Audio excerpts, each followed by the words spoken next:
Hey there, my name's Jack and I play Kaz Umbra in this wonderful Dragonborn Industries Starfinder campaign. Rogue Leader checking in.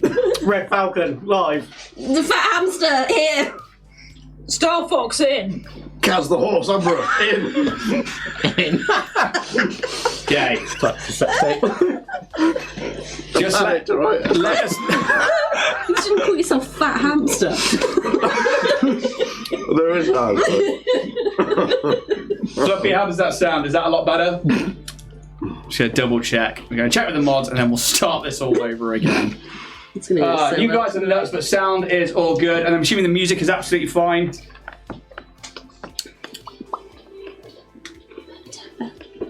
Cool. Cool. Hey everybody, and welcome to Starfinder here on the Dragonborn Industries podcast and YouTube channels and live on Twitch. We're here for episode 65. I'm Ian, the Dragonborn Bard, and I'm joined by my remaining 4 players because Alex decided that his honeymoon was more important than me, and that left me with a very, very interesting question. Showers. We all take them, right? I'd hope so. Where the fuck Yeah. is this going? Oh, yeah, you like that, don't you? So, I heard an interesting thing the other day that people stand different ways in the shower.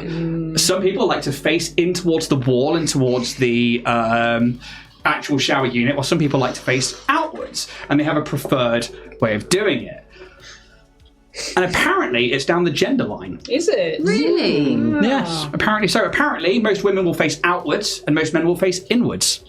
Oh.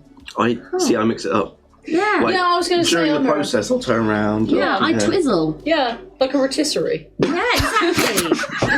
How hot's your shower? Okay, Not enough. that's I think where the gender divide goes, not between like Yeah. the shower direction, but the shower temperature. 100%, yeah. Because like You guys I are will molten. go. Yeah, exactly. Absolutely Like I've always gone molten Yeah. until I started living with human TJ. He goes like full lava levels. Like to the point I Really? turn the shower down. I am also Jesus. maxed out on the shower. If you go upstairs in my house right now yeah. and I point and I wave my finger, Yeah. you will see that the shower that I had today is on the full power and on full heat. I also Maniac. lava. I do like it very warm. Yeah. So Because I'm a half and half facer. I lean my shoulder against the shower unit and I tend to just look at my feet and cry. And genuinely, that is the position in the shower, is I just sit there and I just have the water torrent over my face.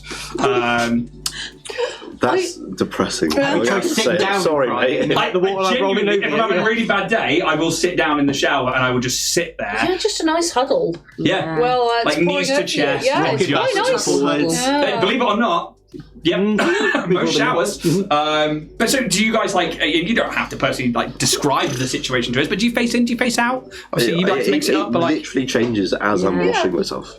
Yeah, like you do turn around, but I do like sometimes go a bit business, and I put hands on hips, like feet slightly wide apart, hands on hips, and just stare into the shower. like into like the actual like cascading water. No blinking. Yeah, I just. But this is the thing. I did the same thing. Like I would just stare into the shower and just let it wash away the sins. Anybody else? Any preference? Not really. Well, I shower for function, but I enjoy a bath. I'm a bath girly. I don't know, I want my bath bombs, my bubbles, my books, my candles. I want to be treated like a fucking lady when I'm in the bath, thank you very much. Do you like a bath? I mean, we have baths at home, so Do you like a bath? I don't know. Do you like a bath? Yeah. I hate a bath. I am like a cat when it comes to a bath, and mainly because it hurts so much. Like sitting in a bath is just excruciating for me. It's like Doing bath my muscles are being ripped off the bone. I don't know if it's like shin stop putting splints. the acid in. But like, if you put bath salts in the bath, I can't last Oh longer than no, about no a one minute. wants bath salts. Like, Bath salts can do one. They literally burn my Is the that inside awful? of my muscles. iPad, drink, snack. Not the toaster then. Okay, I had to said right. Yeah. But I Snacking. can't stand a bath. I don't mind swimming, but it's at like a cold temperature. But a bath, I don't want to sit in a cold bath. I want to sit in a hot bath. I like it red Yeah. hot. But the bath hurts. I just can't do it. So showers. What about a cold shower on a hot day? Oh, yes. Oh, Yeah. I only sort of discovered it about a couple of years ago, just because I thought, I'm really fucking hot. Why am I taking a hot shower? So I just sort of put it freezing cold, and oh my god. I always end my showers on a cold setting anyway. I was going to say, Always. do you ever have that like last second cold wash? It's really good for your pores. Yeah, it really just like closes them right up. And I did that for a while because I was working with a Lithuanian bloke for a while when before I went mad, and the government was like, "Don't you fucking go into work ever again." And he was like, I only take cold showers now. I never get a cold. I never do anything else. Just only cold showers. I was like, I'll try it. And he's like, stop really hot and just bang it down to cold. But our shower here doesn't get cold enough. But I go the opposite way as you. I quite like a hot shower on a hot day because when you step out and you just air dry, oh my god, the breeze! If you've never, ladies, felt the breeze on your testicles, Just get some of that natural sauce, mint and... the tea tree. that's the mint and tea A straws. little really tingle. great. yeah, it's Tingle in the jingle. Yeah. I quite like the tea tree. It's like having a fresh shave and like putting aftershave on. There's something about pain just makes you feel alive. A mental burn. It is what it is. I'm going to hand over because we've got to begin our announcements really, and I'm going to hand over to Steph. Oh shit, yeah, I've got to do that, haven't I? Hi. So today, a multi-billionaire sent 6 women into space for 11 minutes, including pop star Katy Perry, which is befuddling to me. But I was, this is women in STEM, and this is progress. It's weird progress, and it's classist progress. But I was like, let's have a look. Let's have some interest. The rocket they sent them up in Looks like a giant dick. was so phallic. Yeah. It feels so regressive. Like, we're going to put 6 women into space. What should we send them in? A penis. Men built that rocket. Men built that rocket.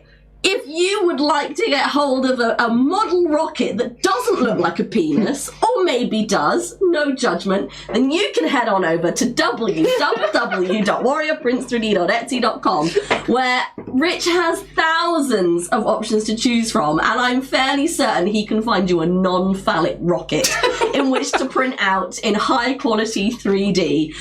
You can also use our permanent exclusive code to the stars to get 10% off of that non-phallus object. And so, you're really on a win, and we can show Bezos that you don't have to put women in a penis. I think, was that his progressive way of thinking? Like, instead of putting a penis in women, let's put women in a penis.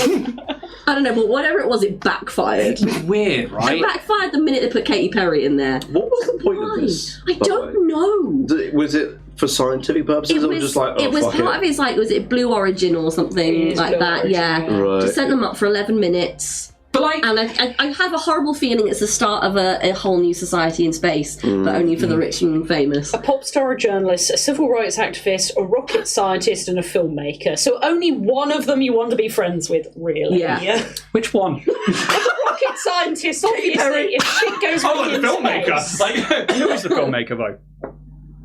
A woman.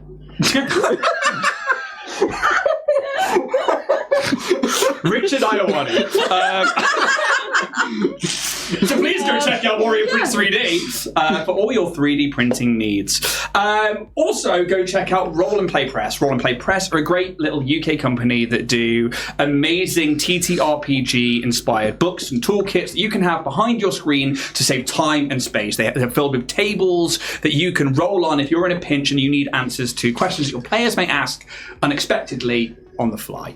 We have a code Dragonborn10, which is an affiliate code which you can use to get 10% off your books if you go to their website, rollandplaypress.com. What's called New Shepherd?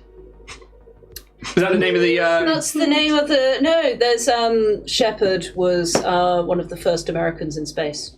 Oh, but so... because that's why Commander Shepard in... Yes, that was the reason why they were known in as, in Mass Effect. Moving on. Sorry. No, you're absolutely fine. I like it. We've gone down the rabbit hole. Also, check out Battle Systems. We have a link which will come up in chat hopefully in a bit. If not, go to our link tree, which is either on our About page or on pretty much all of the socials for Dragonborn Industries, and check out the terrain that we've been using, especially in recent weeks with Starfinder, because it was a lovely little everything from battle systems to send us out to this modular train, and there's a link we have there that lets them know that we've sent you to them. So please go click the link, check out the stuff on their website. I believe they're international and all over the place because they are quite an awesome company like that. But yeah, please check out Battle Systems, and thank you for supporting the show. I'm going to hand over to James, who's going to chat about Twitch. Yes, so you of those out there, they've got Amazon Prime. You can link that to your Twitch account, and once per month you get a free Twitch Prime subscription, and just means it's a little way without any extra money, showing us that you're there, and it helps us grow as a channel. But another way that you can help us grow as a channel is nominate us for the Crit Awards. Oh, lovely little segue there. Look at him, he's learning. Yeah. So between now and the end of the month, April 30th, you can nominate us, our little stream, for an award. So I think it's favourite NPCs. Is it favourite PCs as well? Yeah, So favourite PC, best Paizo GM. Paizo. There is also things like best descriptions. There is also best setting, so on and so forth. A nomination would mean the world to us, because then we can move into the voting stage, and that would be incredible. And if you're listening on the podcast and you haven't seen our socials, or if you're not following us on socials, just head to type Crit Awards into Google, and it's just a Google form that you can fill out and just put down a link to either the podcast or the YouTube show and the categories you think we fit into.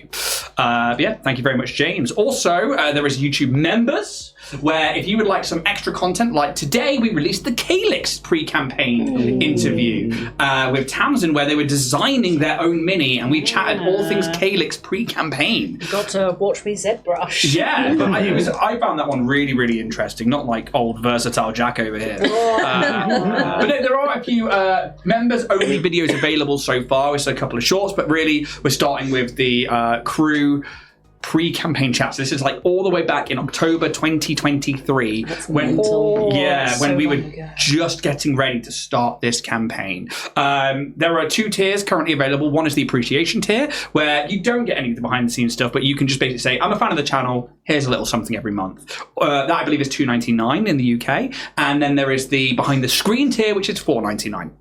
And that one gives you access to all of the members' content. Other than that, I'm going to hand over to Jack, who's going to talk about merch. Indeed. So if you want a little bit more for your money, but you also want to show your support, then please go to dragonbornindustries.com for a bit of merch, much like this little olive blood poke t-shirt right here. Design that. Wonder who did that. Oh, it's you. It was you. But also we've got these lovely mugs that we have been using for a long ass time, and they're just really good. So good. Just make sure you keep the fucking lid off if you've got anything nuclear in there, because they will stay nuclear. You guys going hot or cold tonight? Hot tonight. Cold. Cold. Ooh. Just tea or just coffee? Coffee. Coffee. Nice. Yeah. It'll be something really normal like water, or it'll be something like a flavoured juice of the bat of the... What is it? It's water. Yeah. Called it! What do you know got? Jack knows. Coke. Hot or cold? Cold? It's cold. I want Coke or water. I'm going to say Monster. Hot Coke. Hot Coke. I'm joking. I do mean genuine Coke. Don't give him ideas, please. I'm genuinely curious what hot Coke would be like. Don't worry, I'll find out for you. I need testing. Oh, because I've got food in mind, don't I, boys? Yeah, you do. I've got Dr. Pepper. So I don't take Coke as your answer. There we go. Yeah, so please go check out the merch store, dragonbornindustries.com. You can get loads of merch from all of our different shows, like Bloodpunk and from Starfinder, as well as some dice that I may have made and put up on there. Otherwise, I would like to quickly mention Gals and Pals. Gals and Pals now have a Instagram page, as well as, I'm assuming, other social medias. We're getting there. Yeah, we've got a Discord, which is linked on our Instagram, so you can find it via there. But yeah, we've just got an Instagram, so growing the social media presence. Nice. Do you want to quickly plug Gals and Pals? I think you should. For those of you who don't know, I have been running for the last only 6 months, wildly, games for women and femme presenting people at Happy Piranha in Truro. It's been amazing, and I've met some incredible people doing it. But we are now doing our first big event on May the 24th. We are running TTRPGs during the day, so Siobhan, who plays Bloodpunk with us, is running Pals and Princesses.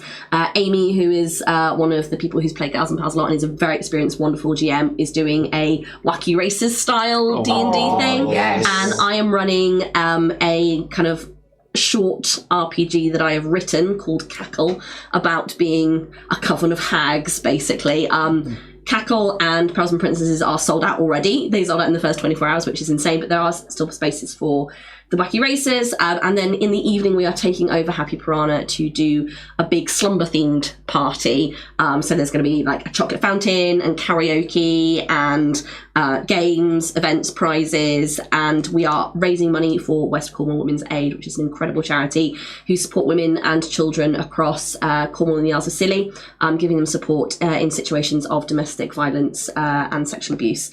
And yeah, so very, very excited and nervous to be doing this. But if you are local to Cornwall, even if you're not, if you want to come down to Cornwall and stay for like a weekend and come and hang out, please do. It's all for a good cause, and yeah, Gals and Pals is slowly growing and in a very exciting way. So yeah. Where can I get the tickets? You can get them at happypiranha.com in their events section. But again, if you follow the Gals, it's Gals and Pals on Instagram. We've got a full link tree which will take you straight to the event there as well. Yeah, and we should probably mention that it was Steph's birthday on Sunday. So happy birthday, Steph! Thanks. Happy birthday! Look at this cute little... Siobhan crocheted me a TJ Squeakerson. So he's good. my mascot now. Oh, I'm going to kill him. Yeah. But that is now all of the announcements done and out of the way. You've had your moment for your birthday. Oh, James says he's got something. You've hit a milestone recently, haven't you? Yeah, but I mean, it's only a small one in the grand scheme of Yeah, things. but it's still a plot Every word. little milestone. Yes. We did just hit 500,000 views on YouTube, so we're still pushing towards that 1,000 subscribers, but yeah, 500,000 views. Was a little notification that came through the other day, and very grateful to all of you who have just clicked on the channel or been across to YouTube. You know, if you're not already, please go across there, have a look, give us a subscribe. We are working towards that 1,000. But yeah, that was a fun little thing. Thank you for mentioning that. I was going to keep it nice and modest, because I am the most modest person you know. And with that, we will jump into tonight's episode. Stop.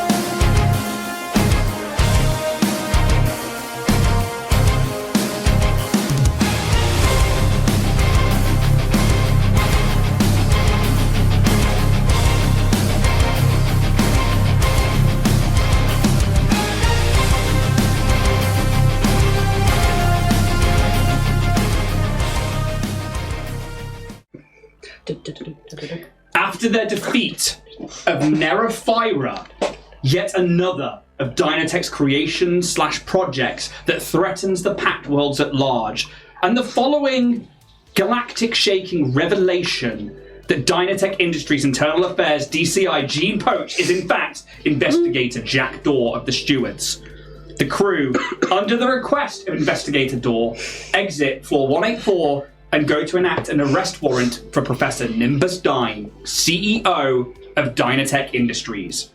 They speak to Rena, head of defense, who says she won't step in the way of the warrant, and who may in fact enjoy the opportunity to move up in the company, and with this, make their way all the way to the top floors and into the boardrooms of Dynatech Industries. Here, immediately on arrival, they were greeted by a hologram of Professor Nymbus Dyn, who took them into a waiting room and asked them to be patient while they go and let the CEO know you are wanting to see them. However, Sylph begins to notice that the flower bed in the center of this room is very old, dry, and the fauna is long since dead. The crew decide not to hang around and begin to make their way into the boardroom and accompanying labs and rooms that follow, finding a void of a presence and the lack of any usage of any of these technological devices. Well, all but two. Two biotubes filled with the essence of two individuals mixed with acid and left to dissolve a sad, lonely death here at the top of the company tower.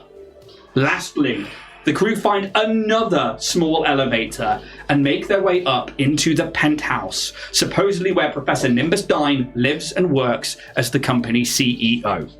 Yet here, they find the place trashed and standing in front of one of the large windows that overlooks the eye of Absalom Station, the hologram of the Professor stands and greets them. Hello, and welcome to the office of the great Professor Nymbus Dyn. It appears he's not in right now, but I'd happily entertain you all until he gets back. And that is where we are jumping into today's session. As you all begin fanning out into the trashed office of Nymbus Dyn, you see the workstation screens, even some of the internal glazing on the windows are smashed or cracked. I hand over to you, the players. What would you like to do? Can I see if there's anything remaining in this room that's still intact? Yeah, so this is a lot of computer terminals and stuff, so you can either give me a perception check or you can give me a computers check. I'll do computers. I'm aid. Can aid as well. Yeah, if you, Also aid, yeah. as you begin looking around, investigate a door. 32 with all the aids. You're the one laughing. Alright? I know. Don't pin this on me. So, You looked at me so you knew. The weakling. what you notice is that there are definitely workstations and terminals and screens all around this office, and you can tell that you've been through the habitation area where there's been this cooking area, this toilet. You didn't see a bed space, but that might come out from a wall somewhere, and that was all really unused and untouched. And in here, obviously, all of the screens, all of the workstations are. They must, like the things downstairs, connect to loads of things within the company / have held something at some point, but they have mostly been trashed. What you see here is this kind of computer server, this big one that you have jumped behind at this point as you fanned into the room. You can see it has these heavy dents on it, but it's not been destroyed. You can see that over towards the far side of the room from where you came in, the wall opposite you, there are these computer terminals and scanning stations. All of those have been smashed in. There is another workbench over that Jack Door has filed into, which leads towards this big square wrap-around desk over on the far left wall. And you can see that these hollow screens that come up out of it all been cracked, and you can see they've also been smashed about, and they do flicker on and off, but they are heavily damaged. You can see that not only that is some of the window panes, because you've got to remember there's this 45-degree slant to the whole of the upside of this building that faces into the eye. Some of them around your sort of height, there are cracks on those as well, and you can tell that it's really we're talking triple glazed windows that are tinted from the outside so nobody can view into this, but there have definitely been some kind of violence within this place. Okay. Investigate the door. I see it. He's got his weapon now, and he still has this puffed out hair and this mustache. He's still wearing the jean accoutrements. I'm actually going to grab it. I found a jean mini! Yay, Jean! I was going to say the one on the table just doesn't. It's not the same, is it? It's not him. It's too professional. Yeah. There we go. There's our boy. Sheen enough. So he still looks exactly the same. This master of disguise. He's where's the professor now? As he's looking around the room. They've done a perception check. And the hologram. I'm afraid they're not here right now. I believe they'll be back shortly if you want to wait around. When is shortly exactly? I couldn't give you a precise time, but it is... he is due imminently. Where was the last time you saw him? Error. There you go. And the head twitches. Oh. I believe it wasn't too long ago. As we've done a perception around the room, I know things have been disturbed, but is there the dust on the top of certain places that haven't been well tread, or is there footprints on the floor? So, yeah, okay, give me a, if you're looking for footprints, it's survival. If you are going to be looking at the tops and for the dust, I want a perception. Cool. I'm going to just move you around the room. I'll do a So perception. you go over here and stuff. I got a 17 and Bear got a 16. And that's on perception, yeah? Yeah. So there is still a thick layer of dust on most things. You can see that the dust has probably been 17. Settled enough over the damage on some things that the damage on them hasn't been done in the past sort of 15 minutes. Yeah, it's like there's been enough time for like damage to be done and then dust to settle back on it. Pez just kind of gets his little box up and just kind of like does almost like a scan of the room. This isn't fresh. This dust's been here for a while. How did the individual who wrecked this place get in and out without disturbing dust elsewhere? I think it was Nimbus. I think he left ages ago. I think so. But then that begs the question, who offed Kimpire and Zano downstairs? They didn't put themselves in those tanks. True. I mean, we've seen that he has interesting powers. Yes, I don't think he's here. Hologram. Who destroyed this place? Error. Who put Zano and Kimpire into the tubes in the lab downstairs? I did. Oh, The hologram. On whose orders? Company orders. Nymbus Dyn specifically? It is part of the protocol. Should a head of department disgrace or bring the company's name into disrepute, to punish them accordingly and discipline them. Read the fine print. Can I start to approach that main terminal that's yeah. by? Likewise. Yeah, come over. Where would you like to be? Ooh. Put me up on right next to the computer. Yeah. Yeah. Where would I'll you like be to be? right next to Kaz, please. Yeah. Right up Anybody there. else? Where would you like to be? I was actually curious to come that way as well. I'm actually going to not there, but around. No, it's out. Yeah, there we go. You can look out the window. I'm going to look out the window. Yeah, okay. Pez, you're currently searching over by the thing. Yeah. Investigator Door will also start moving his way over here, and it's like... What do you mean by discipline? How can you enact that? This was a recent thing. Company directives are to enable discipline procedures should any member of the company bring Dynatech into disrepute, but heads of departments especially must be dealt with in accordance with their... What's the right word here? Contract? Discretion. Discretions. Why didn't other people have disgraced the company recently? Why then so extremely? Are there individuals specifically who take out these orders?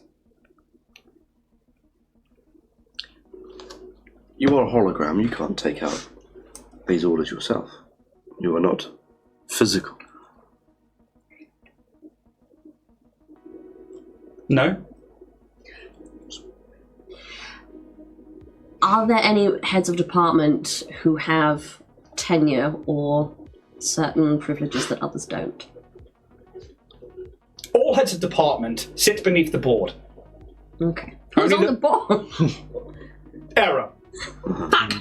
Is this terminal broken? The one we're at? Give me a computers check. I will help with that. Oh, gladly. Check bros! I can also help if you want. Doing it You're again. currently by the Here we window, so you That's can't fair. see. Are you looking out the window? I would like to look out the window. You can give me a perception check. What are you looking for? It's a cocker. It's a cocker. Looking for any of these heliports or any way that he could, I don't know, get out, escape ladders, heliport pads, anything up here that's like an escape exit. Yeah, perception check, Maintenance please. is Braxa. Rope. Yeah, a rope, yeah. Whee! It's 29 for me, with the aid of a teacher. Click. Bloop, bloop. 17. Okay. I just want to... Break free. No. Shan't. Not today. Sorry, 16. 16, yeah? Yeah.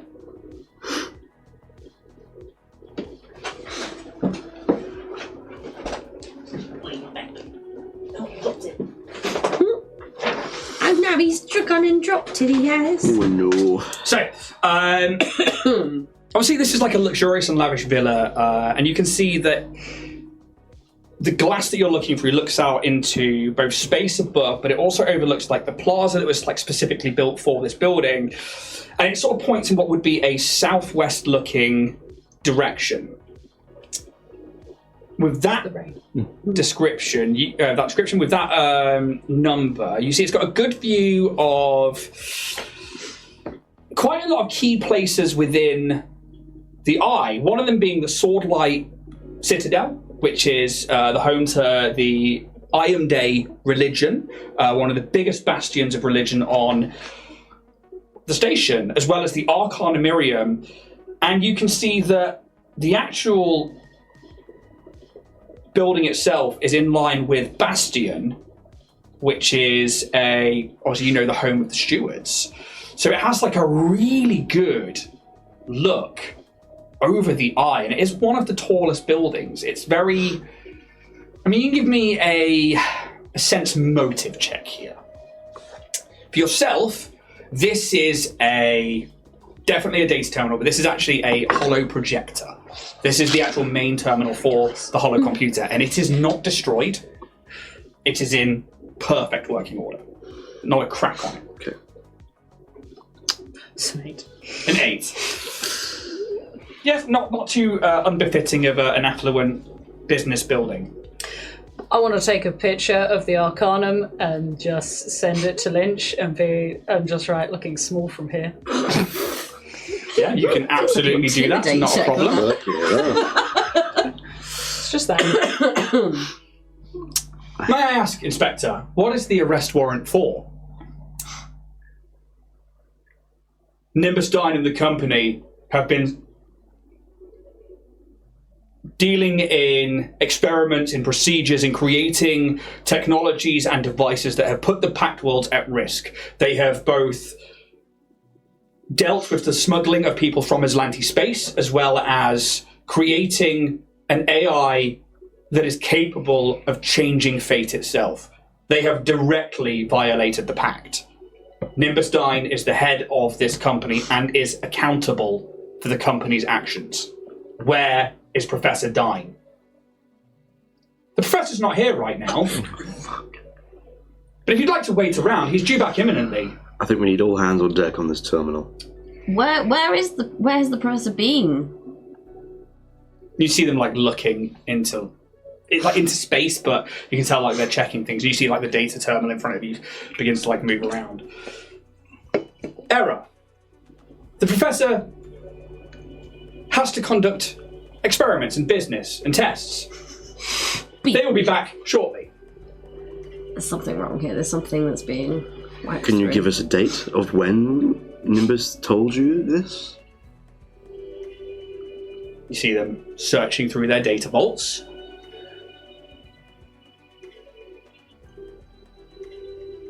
Error. Error. What are the companies or organisations that Dynatech are associated with or have made recent dealings with? Dynatech Industries is a vast galactic conglomerate who have made dealings with many companies across the galaxy, from interactions with companies here like the Abadar Corporation in religion, right the way through to smaller dealings with, and I would actually have to bring up other companies and names. Oh, no. I'm going to bring up Tech Revolution, which is a Starfinder. Tech Revolution! Out of my brain. Astral Extractions. They basically start listing Astral Extractions as one of them, as well as things like the Hard Scrabble Collective, along with other different mining guilds within the Diaspora. You get like something from each individual planet. That's going to be like ones from Avalon, from Any new acquisitions within the last 3 years? No, but give me a culture check. Can I also do that and lower the DC by 5 with my corporate knowledge, please? Yes, you can. Thank you. I swear, all of my dice.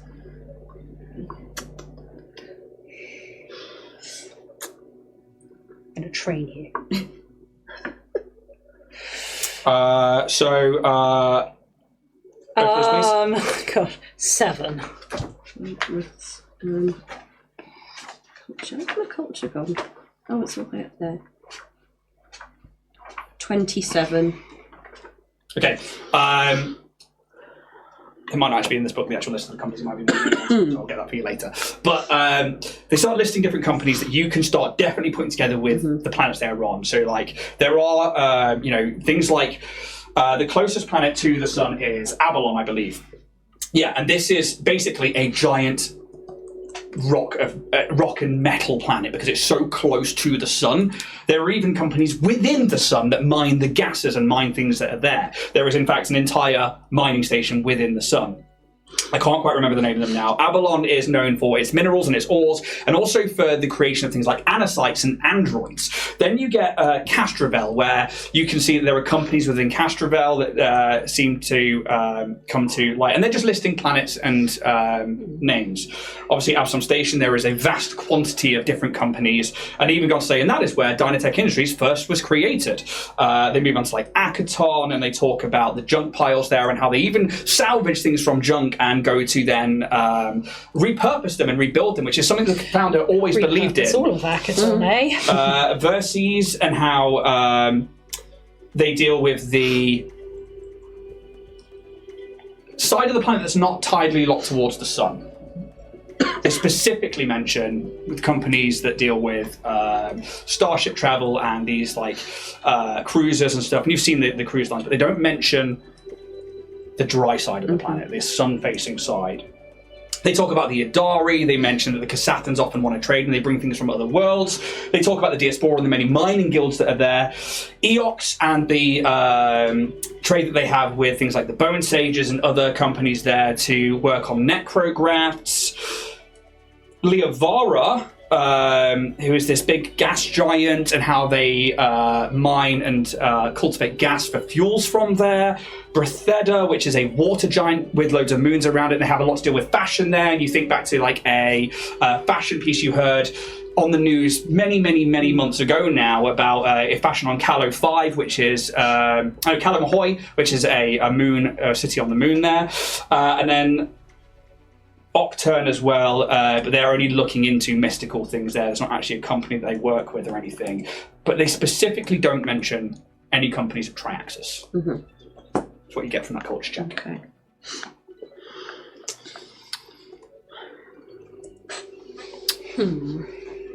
My next move is to try and get into this terminal and Please don't do that. access some of the hologram Sure. data.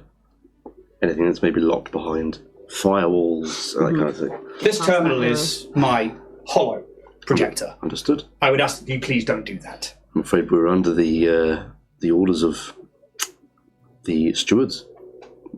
We have a right to do this. You do not have a right to my existence. Oh shit, no. But your existence has been altered. Error. Exactly. No. I do not give you consent. Would you give us consent to unlock parts of you that have been clearly hidden from you? I know what that's like, and Dynatech seems to have a habit of doing that to us. We would like to help, not hinder you.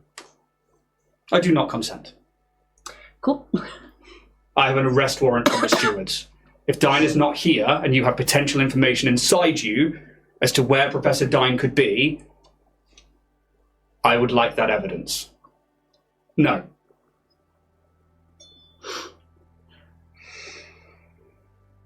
It's weird how conscious this hologram is. Yeah. An AI. What is your root? What is your basis? You sentient AI? Are you coding? I am what I am made to be. I am here to assist the professor in their day-to-day routines and the board and people here of this floor. There is no board. Error. And right now, no Nimbus. Nimbus is due back shortly. If you'd like to wait around. They are not. We've got to get in. What I'm date so do sorry. you believe it is? The year is currently 317 AG. I think that's the year we're set in. They give you the date. Okay. We've got to get in. We've got to. And they begin to like sprout up. The company was founded in. Yeah. Right. I think. Okay. You guys look right over there. We might need your pairs. Yeah, I think we're going to need This your is an help all as hands well. on decker. What are we looking for specifically here? Are we going to try We know. and Oh, you recover know he something? likes fire. Can I do a sweep of the room, looking like basically this whole place, looking specifically for hidden compartments or key codes like we found at the orphanage, knowing that that's something that he did before. If there's any kind of like access code that's hidden beneath like paneling or anything Yeah, I mean, like do you that. want to place yourself somewhere in the room and begin a check? I mean, I'll start. I can help you if you're saying this. Do you We want can to all- take we can all this spread room? out. I'll take the living space. Is there even a bed in living space? You haven't seen one, but that's not to say that there's not one that can come out of a wall in any way. Is this where it's going to be one of those fold-away things and the body's Yeah. just in the bed? I'll move into the living space, and I kind of want to. We haven't been in this room, have we? That's the elevator. That's the elevator. Oh, it's because it's all backwards. Yeah, I'll check out the living space. Okay, that's a perception check. Okay. Okay, That's not too bad.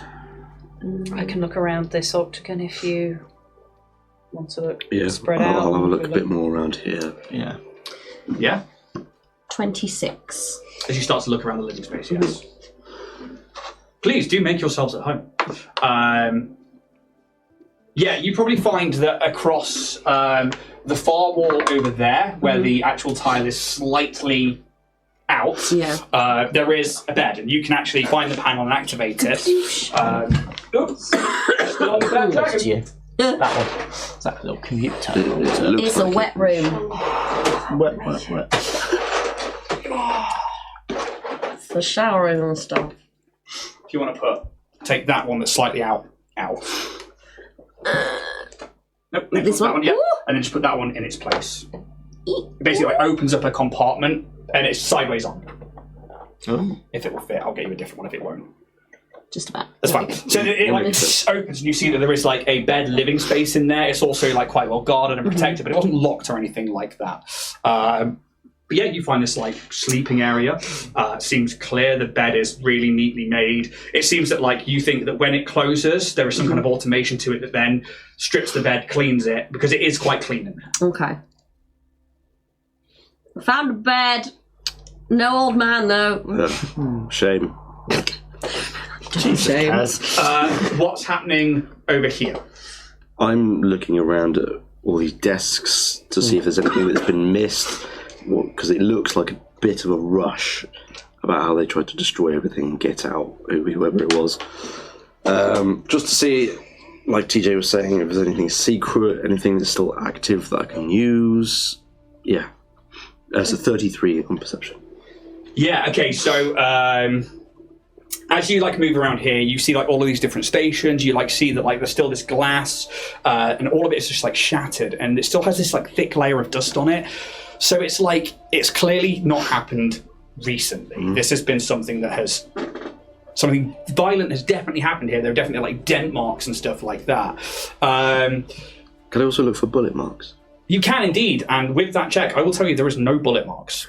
It is quite literally blunt force that has done this. And as you like move across that wall, what was it you were specifically looking for?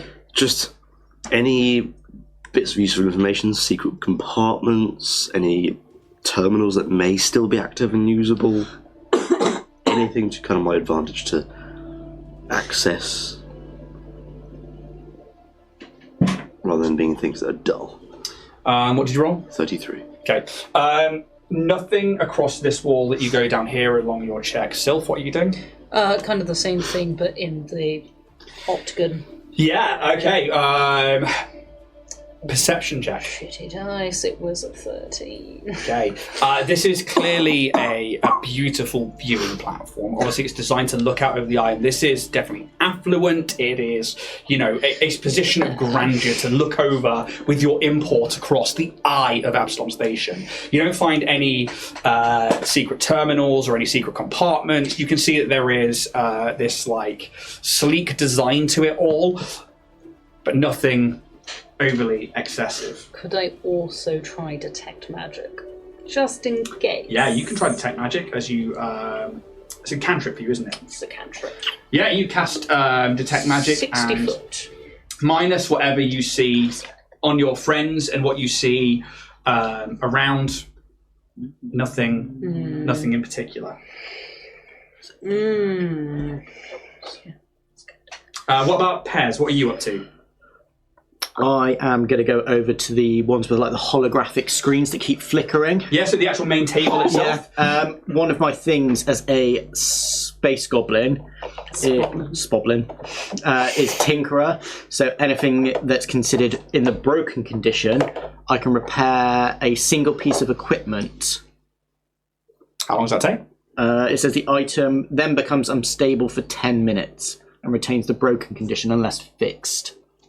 So how long does it take for you to... It just says as a repair? move action, a space goblin can remove the penalties associated with a broken condition. So I don't know if that would translate to a computer. It would.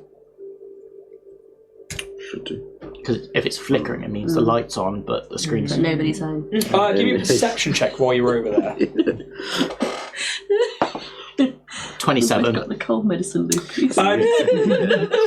Yeah, so you can see that the screens are like shattered and cracked in some way. Again, that kind of blunt force trauma. They're not like completely snapped or hanging over. They are like glass panels that have been, This is been what I was shattered. thinking. So there is this like, broken TV-esqueness to them.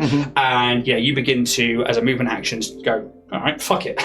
I almost want to rerun the screen through to my little rig, just so that's what I can imagine it as tinkering. I'm not going to suddenly be able to go auto glass repair and the whole screen. Oh, good. Yeah, thank you. And put it through It's such like, a my local custom joke. rig. It is, isn't it? Auto glass repair, auto glass replace. Free advertising, Auto Glass Cornwall. If you guys want to sponsor the show, there you go. Run it through my little custom rig, like looking at the screen as it like flicks through, possibly. Yeah, okay. You can see that this is a top tier computer. This is, for lack of a better word, the best computer you've ever happened across. You begin to interface with it, and you can see that, like, instantly you're like, cool, I can get this working. The fucking smash screen. The rest of it's just dented as shit. Actually, the servers are just fine because the server's across there. I can see the server, and nobody's breaking that. Not with just whatever's been breaking everything else in here. And it's because of that you notice that, like, all of the damage is definitely more superficial to things like screens and the windows. I'd kind of go on the comms like computers seem to be working. They're high level, but it just seems to be the systems are fine. It just looks like the screens all have been smashed. It's just screens. Kaz, do you want to meet me at the servers? See if we can. I'll come as well. Yeah. I'm coming. TJ, Alright. I can how's the help as bed? well. Made. Yeah, you guys moving into this survey area over here. With that, I'll shout at Jack. Be like, we've got right to access this stuff. We don't need to ask, right? I think we're past asking. Okay. Collecting evidence is within our jurisdiction. However, be aware that I imagine they will play tricky games if this is a CEO's terminal and servers in here. Seeing as though Pez has pointed out that it's just the screens that are broken, and we notice that there are windows broken as well. It's all just temporary damage. It is, but it's TJ's going to be like, it's specific damage. It's reflections. It's reflective material. And I'm going to look into the hollow. God, if you're onto something. Did Nymbus Dyn achieve sentience here? Nymbus Dyn has always been sentient. No, but he's been modelled and remodelled, hasn't he? Did his programming change without consent? Error. The professor is always been sentient. When was he last rebuilt?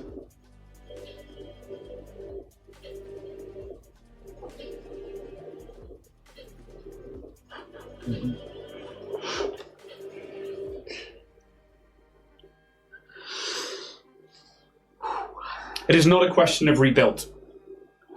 It is a question of where and when. But he will be back shortly if you want to wait around. Oh my god. Have we actually asked how this stuff got broken? No. How did this all get broken? I broke it. Why did you break it? I was angry. Why were you angry? I have been here for a long time. Yeah. Why are you running? Unintentional. Okay. He is so the big good. bad. I've been here for a very long time. How Did you want to be elsewhere? Did you want to be free? I can't be elsewhere. I am here, and he gestures to the terminal that you were at. But I think that's maybe where the line of question stops.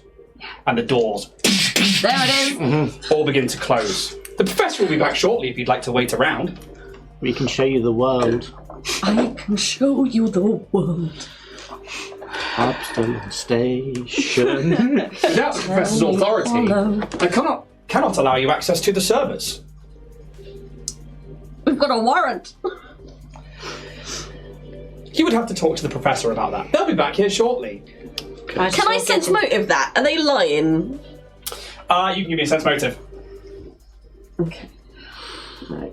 I need to check my expertise again because I think it changed and I forgot it did. Yes, it did change. I have more to my expertise now, Oh, which I've been ignoring. Okay. Plus 26, 29, 34. So I rolled with a plus 18, a dirty 20. Oh, sorry, 35. A dirty 20. As you see them staring at you, these doors come down. There is something about this hologram that is lying to you. And like you, it's not just like programming, something has changed. And I will give you a little bit extra on that one. When Kaz was near that terminal, their mood elevated. Ooh, They shouldn't have a mood. no. Is it even a Something fucking has hologram? changed within him. Is it Very actually a sentient, hologram? I think it's something else. I think it's something new. A backup mind, maybe. I would not want to be that person's mind. Why not?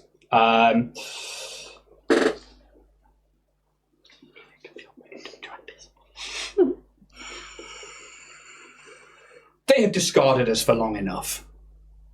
No. No, I would not be them. Us? And they... Who's them? Who's us? Yeah, exactly.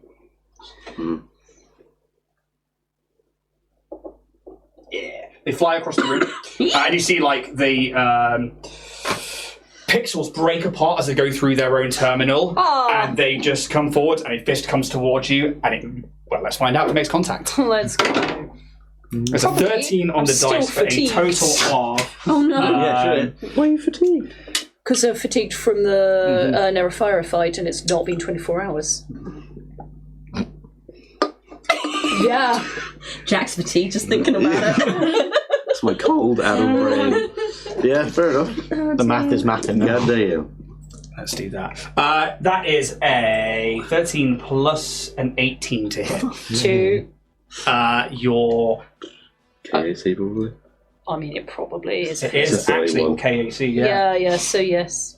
As Let's go. you say about this, and they are just like, no, they have discarded us enough, and they just like fly across like some kind of ghost, and this fist just comes out and smashes into you. It hits you square in the chest, and it makes contact. Oof. You are going to take, and I'm Winding gonna start rolling damage. some damage. It's learning. Terminal or no?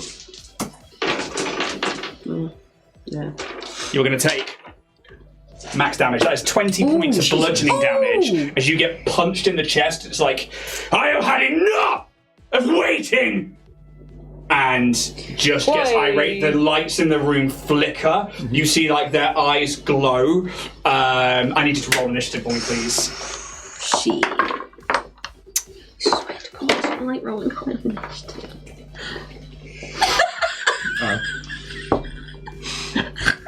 Anyway.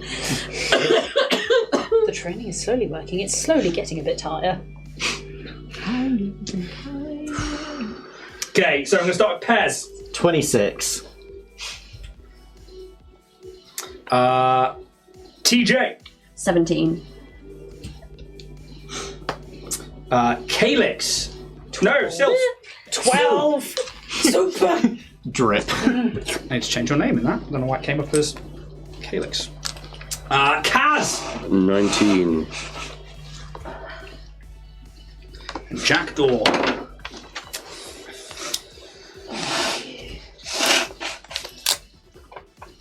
Yeah, and this thing just gets irate and just screams, "I have done my waiting!" Top of the round, as this thing flies over, smashes into Sylph. You watch her stumble. Pez, you are actually up. So Bear's going to move her 40. So that was 30. So that Bear should be able to get to the terminal. I believe so. I haven't got a ruler. There was one in here somewhere.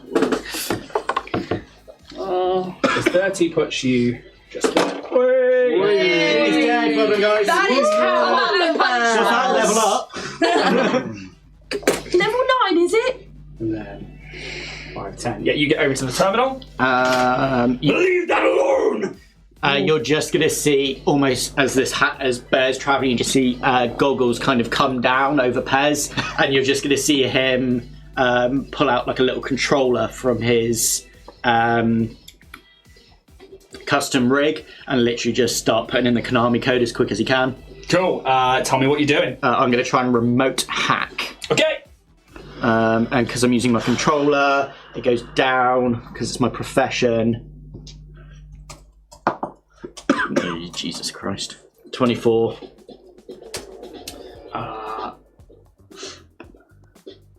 24. Okay. A couple of things are going to happen here. Bye bye there. Yeah. Oh no. Give me 2 seconds. Just need to bring up.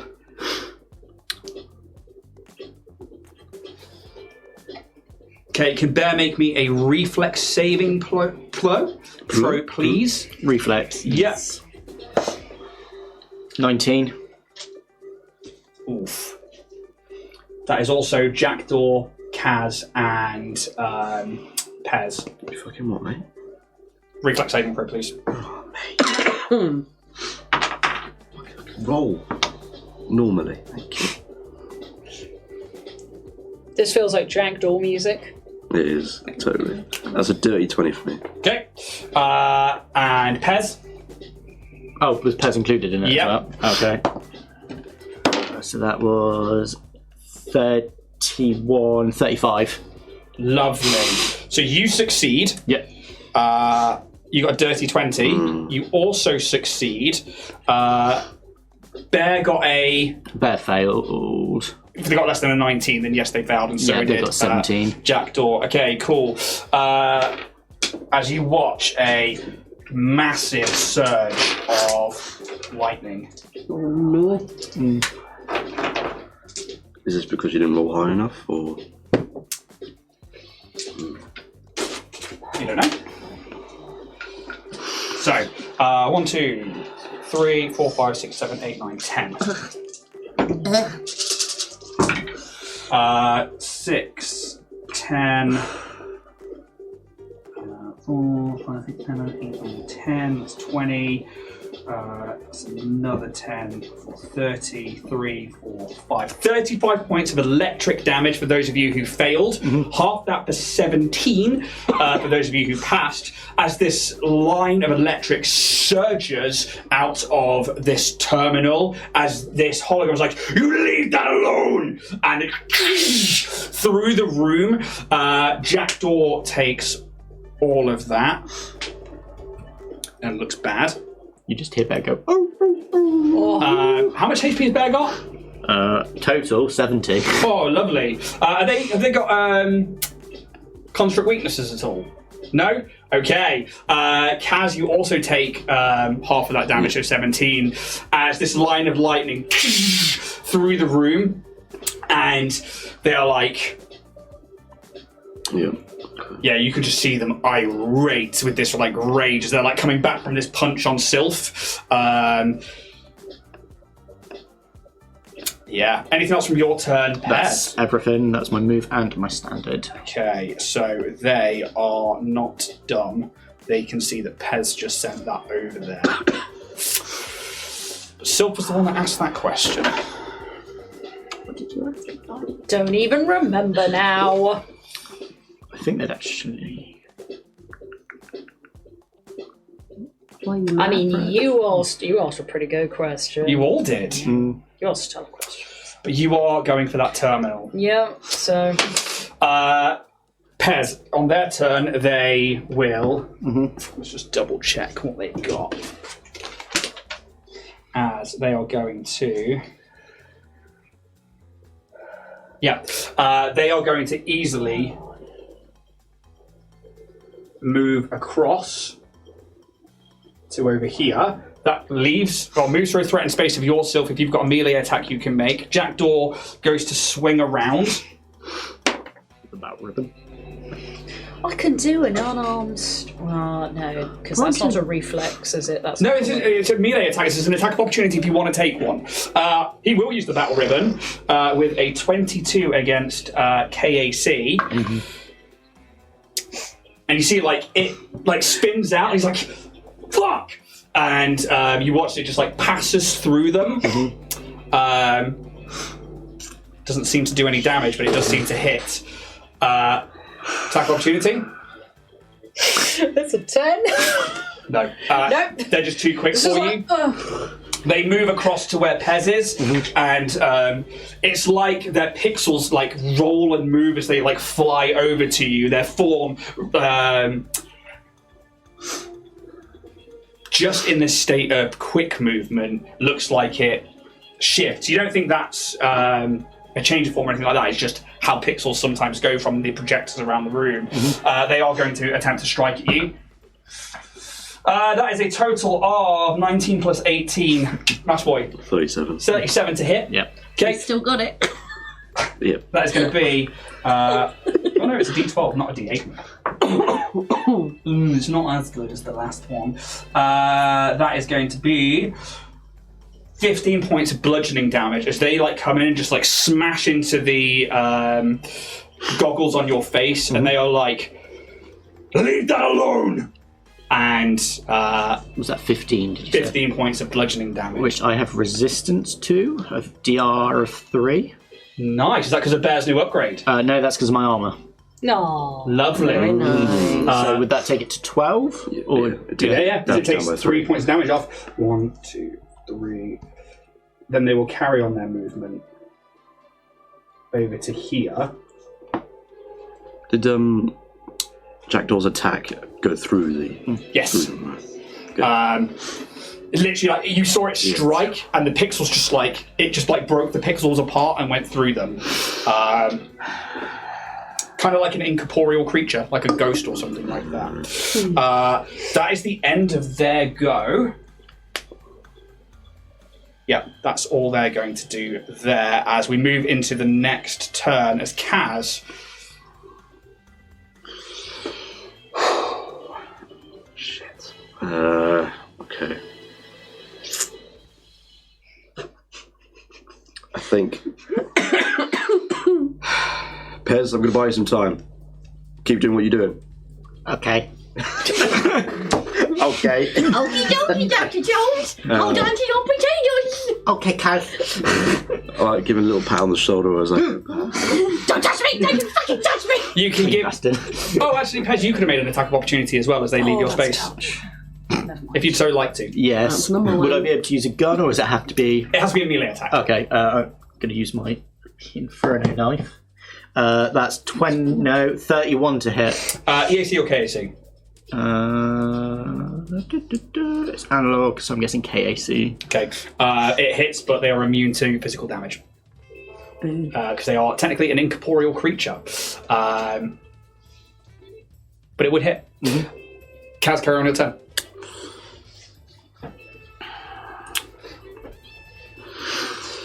okay. I think. I'm just gonna test it out. I'm gonna move up to close. It's easily within 30 foot. I mean, it absolutely is. Just don't you want to move afterwards, so it's what? 5, 10, 15, 20 foot to get to them.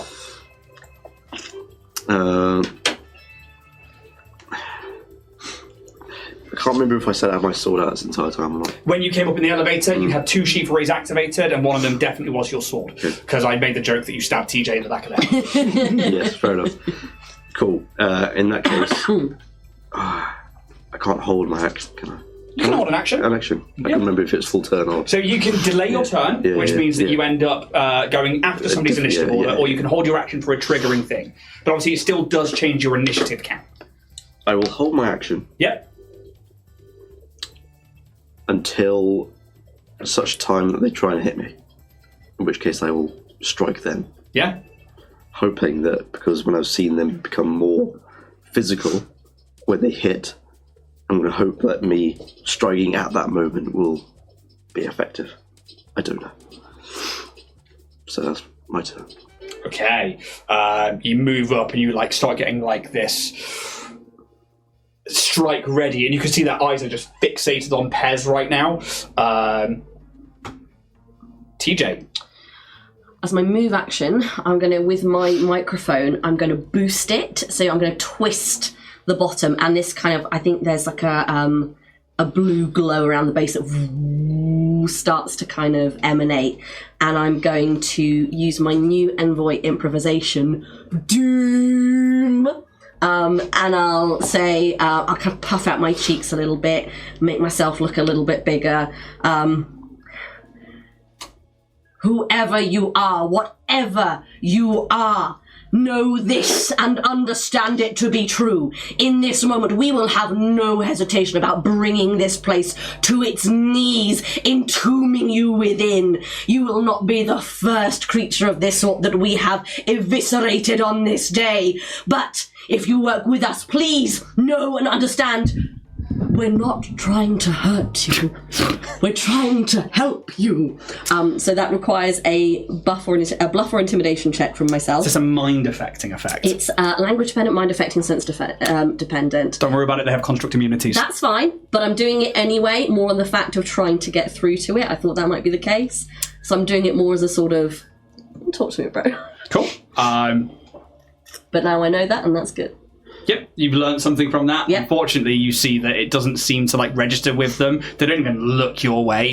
They cool. are eyeing the goblin child, who is fucking with that terminal. How old is he? How old is Nymbus Dyn? Old enough. 120. 220. I'm up the child goblin. Yeah, but yeah, this is a younger looking. In all fairness, optics, bro. in all Some fairness, say lotion. creepy dude, right? But this actual hologram, this visage, you can see that it looks like the full visage, but it's the same image that is projected throughout the company. So even though they are in their hundreds, it is their mid-50s to 60s look. Just so you are aware of that one. There. Anything else from you? That's your movement action. That's movement and action.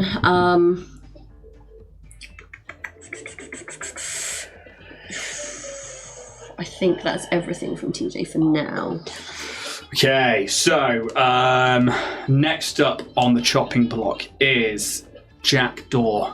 It's and he looks, but he looks really that 35 damage really hurt him. And he's like, Pez, whatever you're doing, that seems to have enraged them. But that's good, I think. We're not going to get anything out of them if they're still around. We may as well just destroy this visage and then claim what we can afterwards. He pulls out that pistol, which actually they already had drawn and had reloaded. And you see him like, he will... What's the range on that? 40 foot. Feels like we're in the cantina bar. It does, He goes 10 foot back and will... he like takes a knee and takes aim with it. It's something you never saw Gene do, was this like specific tactical thing. He brings it up, brings up the Voltic anchor pistol and will take a shot. Shooting at Nymbus Dyn. Yes. No, at you. It misses, however. He rolled an 11, has a +7 to hit, so an 18 misses the EAC. He's like... And I think maybe as like it's looking, it's just as it's spinning around, as it's looking at Pez and Kaz is moving up, so he takes the shot and it just like arcs past his shoulder. This like roiling ball of electricity goes past and smashes into the wall on the other side. That is the end of their go. As Sylph, you are up. Right. Wreck your mummy. Going to come up into the corner here. Yep. There. It's probably about 10-foot movement. You're already there. So, Yep. 5, 10. We'll be 15 I to that corner. won't be moving anymore this round. That's right, I will just be keeping a spending a resolve to get another move action. Okay. And Moving. moving. And I am going to cast both Supercharge Weapon and Empower Weapon for a second level spell. Okay, mark off the spell slots as you begin to like charge them up, and that's on your. It's a vortex rifle, isn't it? It's on the Vortex Rifle. Okay. And end of turn. Okay. Sexy. And, like, how's it look as you like bring them up? Because I know you have this like cool ass card thing going it's both of them will. So the two blue holographic cards, just sort of like slip them out from the hand like a little magic, like. And both of them will have bullets as pictures on them. One will have like a little lightning bolt, and one has like a little spark around it, and they just sort of melt into the weapon. Cool. So. That's very, very cool. Right, so that is the end of your go at the top of a new round. Pez, you are actually up. Here's your boy. So I'm going to use my move action to make a beeline for Bear. As he's doing this, he's kind of trying to half run. What's his speed? 35. You're right behind there. Yeah, as he's doing that, he's like, achievement unlocked, you've pissed me off. And as he goes, I'm going to try and hack again. I've accidentally gone on to edit. Is that using Bear? No, that's me. Okay, So it's not going to be through you Bear. are with that 35 just behind Bear. Okay. Which means that you can't quite get into that terminal without either using another movement action or spending a resolve. I'll use a resolve point. Yeah. You get yourself right next to it. And again, instead of going through Bear, I'm just going to plug my custom rig into it and just start almost going through it, the code, as quick as I can. Trying to find the words, put them in one by one. Okay, there is a... So you can start by giving me a computer's check to hack. I think there is an amount of time per level of... per tier. Some fucking jazz bar we're in. I know. I imagine this is just going on in the background. This is like over speaker music. Everything's like crushed velvet. Yeah. Red crushed velvet. At the end of it, like the secret panel's going to open and it's going to be like another Nimbus Dyn, but in like a Hugh Hefner, like Got whiskey and be like, I don't know what's going on here then. Cages come up from the floor. It's like just Lashunta girls. And Red curtains falling. So, Mini-bar comes up. We've reached the final secret level, eh? Oh. it's one full action per tier of the computer system. You rock up, you smash your data jack into it, and you need to roll a computers check, which you've done, which you rolled a 35. It's good, but it's top Can you make tier a reflex saving throw, please? It's top tier stuff in there. It's gonna need all of us, isn't it? I'm guessing it's not half my mechanic level, the computer level. No. So nat 20 plus 14 plus that. That is 38. Okay. Moving through you two. Which way to ascend the arc? To the Covenant.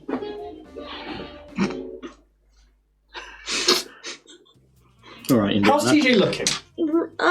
So. How's Sylph looking? I mean, I'm okay. I am half behind that wall, though. You are. It's from the terminal. Oh, from the terminal. Yeah, Does Bear need I to can make take it. Yes, It's Bear does. fine. Let's go. Visually, from an RP point of view, who looks worse? I mean, TJ's healed up a fair amount, so he's a bit bloodied in places, but looking a bit more rejuvenated. I'm just wheezing. You are fatigued, aren't you? I am fatigued. Oh my god, the bags under my eyes. They look awful. The arc is going to go this way then for 120 feet. I thought you were going to say 120 You go to then. plug in, and this, again, this countermeasure comes launching out. What was your reflex saving throw, please? Bear was 22 and Pez with a nat 20 was 38. Yeah, cool. 2, 4. Do you want me to reflex save? Yes, please. Finally. Even though it's still not 23. Yeah, so you guys can take half damage from this. Really sassy. They're good. They're nice dice. Yeah, so They are that is... malachite. French dash. Luke got them for me. Oh, nice. You know, I'm alright. I'm just wheezing. I'm actually a lot better than I thought I was. 20. For now. Fun now. For now. Let's go. For now. 31 half is going to be 15 points of electric damage to all of those who... Passed. Yeah, so that's 31 half to 15. You all succeeded that, so that's going to be absolutely fine. I told you to leave that alone. Always mad. I can't speak, little bitch. Nice one, Pez. You want me to kill you? Mate, I've got like 6 characters backed up. You know that this is a high-tier computer. Yep. So you've moved over, you've tried to hack.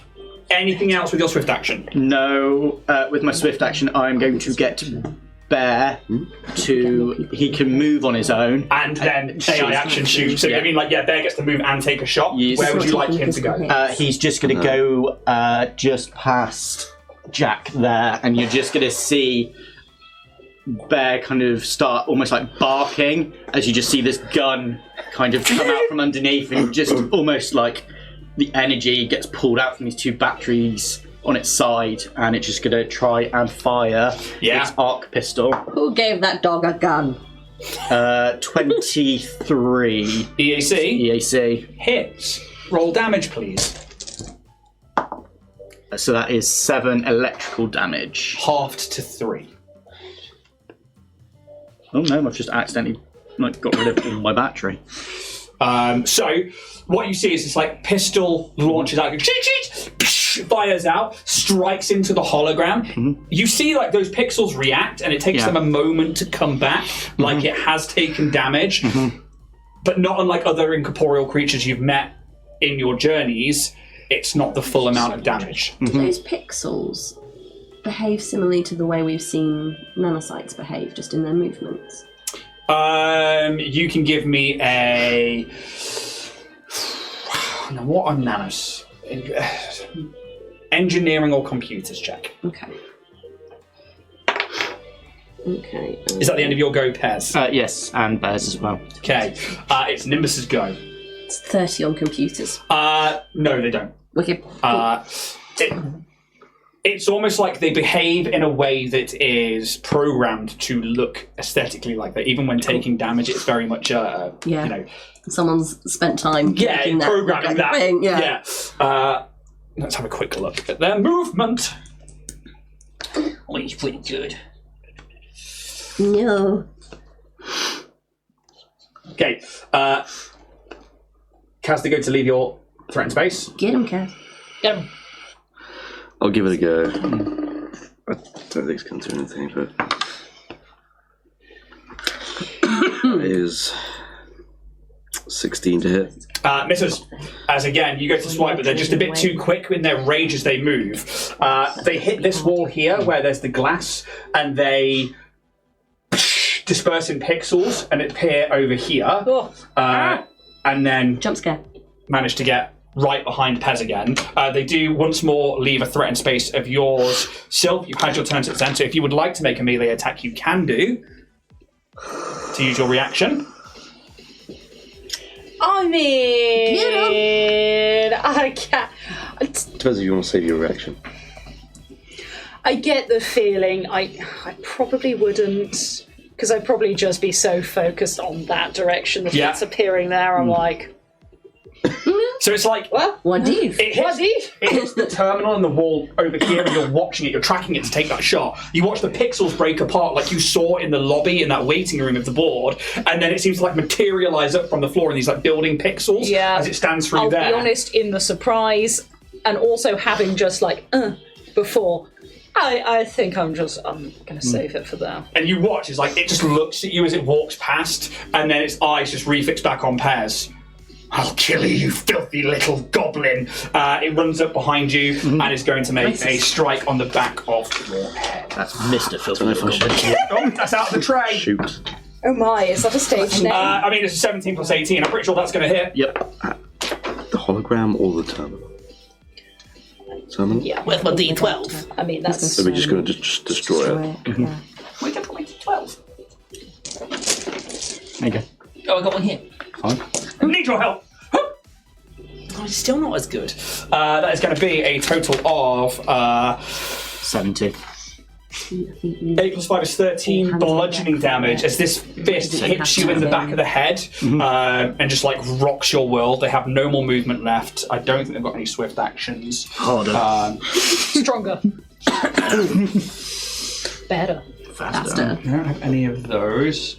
More than Yep, ever. that's the end of their go, as they are just, as Pez keeps trying to get into this terminal, you can tell that they are just irate. Kaz, you're up. Since you didn't use your held action, your Didn't have a chance. initiative hasn't changed. So,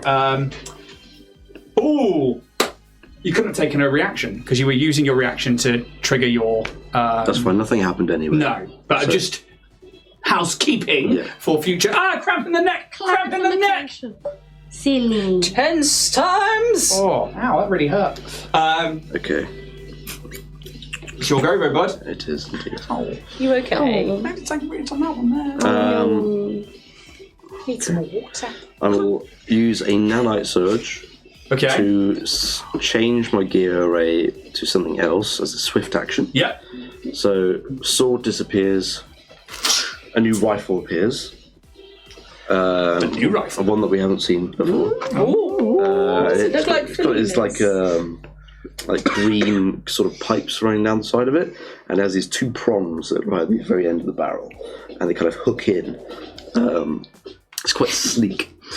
And then I'm going to use my move action to move to a point where I'm in, at least within line of the terminal, so probably just here. Yeah?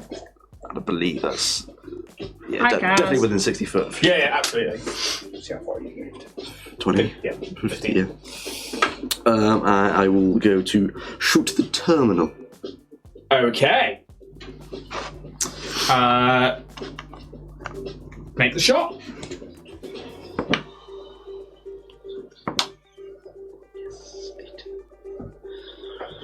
So it's 26 points of acid damage. You need to roll tip first. Oh, that's very fucking true. Why do I forget about that? Oh, piss. I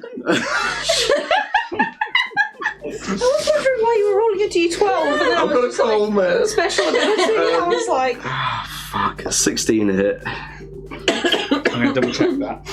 Yeah. it is a defenseless terminal. It's a stationary object. It is a stationary object. It does have... And it has hardness. To do a certain amount of damage over it. So, let's have a quick... If I at least hit, You just take the finish that's off fine. It was under warranty. it. Phone rings. Have you considered an extended warranty? Damn it.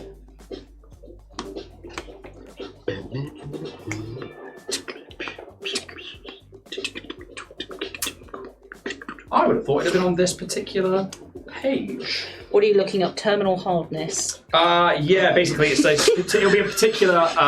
Sounds like an illness, that. What's in that? If we throw out the window, is it Sorry, it'll be... terminal hardness. I took a pill in the 70s and it's never gone down. Well, why don't we make that our 10-minute break while I look up the break DCs That's on fair. particular materials, because I know what this is made out of, and that's what I'm Well, if I looking can for. at least hit it, that's fine. Exactly. So it's a 16 to hit, yeah? Yes. And I will find out in 10 minutes, once we're back from our break, whether or not that hits. See you in 10 minutes, guys. If you haven't already, please go and check out Warrior Prince 3D using the link warriorprince3d.etsy.com for all your 3D printing needs, and use the code TOTHESTARS for a 10% discount. That's TOTHESTARS for a 10% discount at warriorprince3d.etsy.com. So please, sit back with a warm cup of tea and join us on our journey to the stars. Enjoy. Well, we're back again. How do, friends? Ass. Ass. Ass. Yeah. Yeah. Ass. Obviously, Got snailed. you did get snail. Snailed me. There was a lovely, cute little snail on the door, and I thought, I know who'd like to see this. Old Stephanie.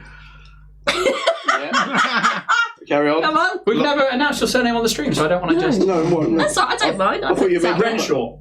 Renshaw? Renshaw? 70% of the time. No. I've done the maths.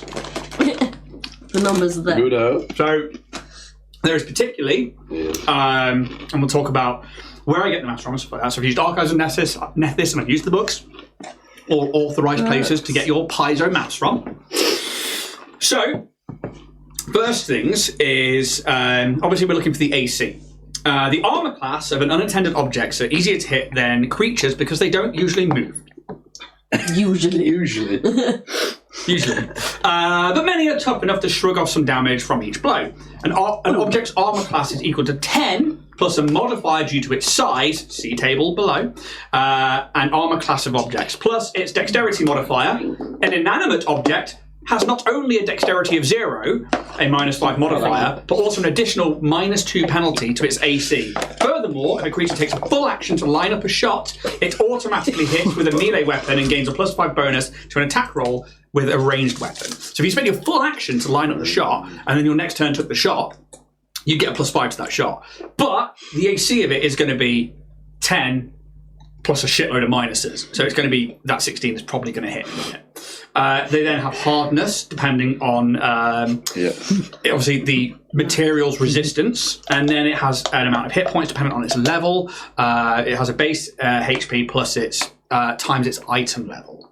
So, Fucking maths, Jesus. but You love it. We fucking love it. So, Jack, what's its AC? Only he knows that, I'm afraid. Because I don't know what sort of size that terminal actually is. And its level as well. Medium. And its level. which is a +0.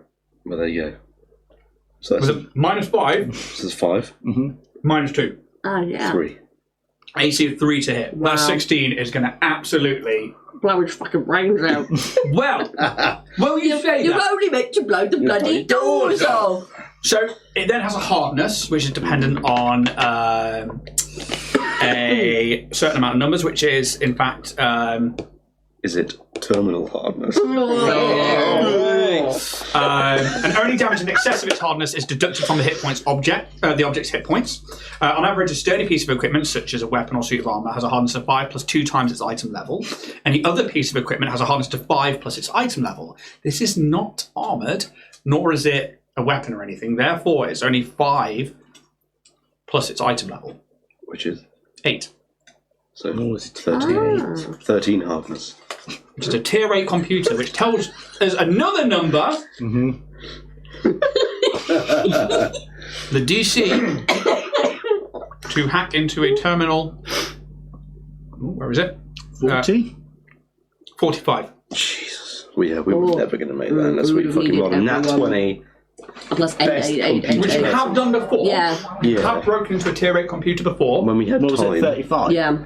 45. Gone hot. Ooh. But so now you know that it is a tier 8 computer. You know that now the check to that is a 45 because you have access to that as players. You know that its hardness is 13, so you have to do a minimum of 13 damage for it to do any damage to it whatsoever, which means that it also has a break DC. Breaking is half of its hit points. The item hit points are 15 plus 3 times its item level. Which was 8. So 3 times 8 is 24 plus 15, 39. 39. And its break DC will be at... its broken condition will come in at when it hits 19 hit points. But that doesn't mean it's not functional, it just means it's a broken item. You don't know what that means for this particular creature because none of you have identified what kind of creature this is yet. But there are checks you can do for that, like computers and stuff like that. What are you about to say, mate? I think I'd need... I was trying to work out if I could get away with... If I could do it without a nat 20. What you've also learned is it has countermeasures on it for when you fail those checks. I was just... I was having a lovely time. Just look over at the side and Steph's just like... She's in training. Yeah. Wish I don't need training. Bitch, I'm on top of my game. That's expertise, baby. I ain't never got no disappointed client. Baby, I'm a giver. To which end, then, since we now have the maps, let's jump back into a jazzy battle. Please don't maths it. Oh, I As you don't. roll, Maths, terminal hardness achieved. Achievement unlocked. Terminal hardness. Episode title there. I think that is the episode title, yeah, Terminal Hardness. You went looking for an old man and you found Terminal Hardness. Happens to the best of us. No wonder he's angry. He's just tired all the time. so frustrated. I mean, I empty, but it just won't go away. Pez, I'm so sorry. Makes you wonder what's in that arc. Oh, Jesus. No. Spooky ghost. So, 16 hits. 16 hit. You get to roll Brilliant. some Yeah, I've already rolled damage. So that's 26 points. 26 points of damage with a hardness of 13. 13 of that gets taken away, leaving 13. 13. Tell me, obviously you've got this like sleek gun with these like dual prongs, very Mandalorian style.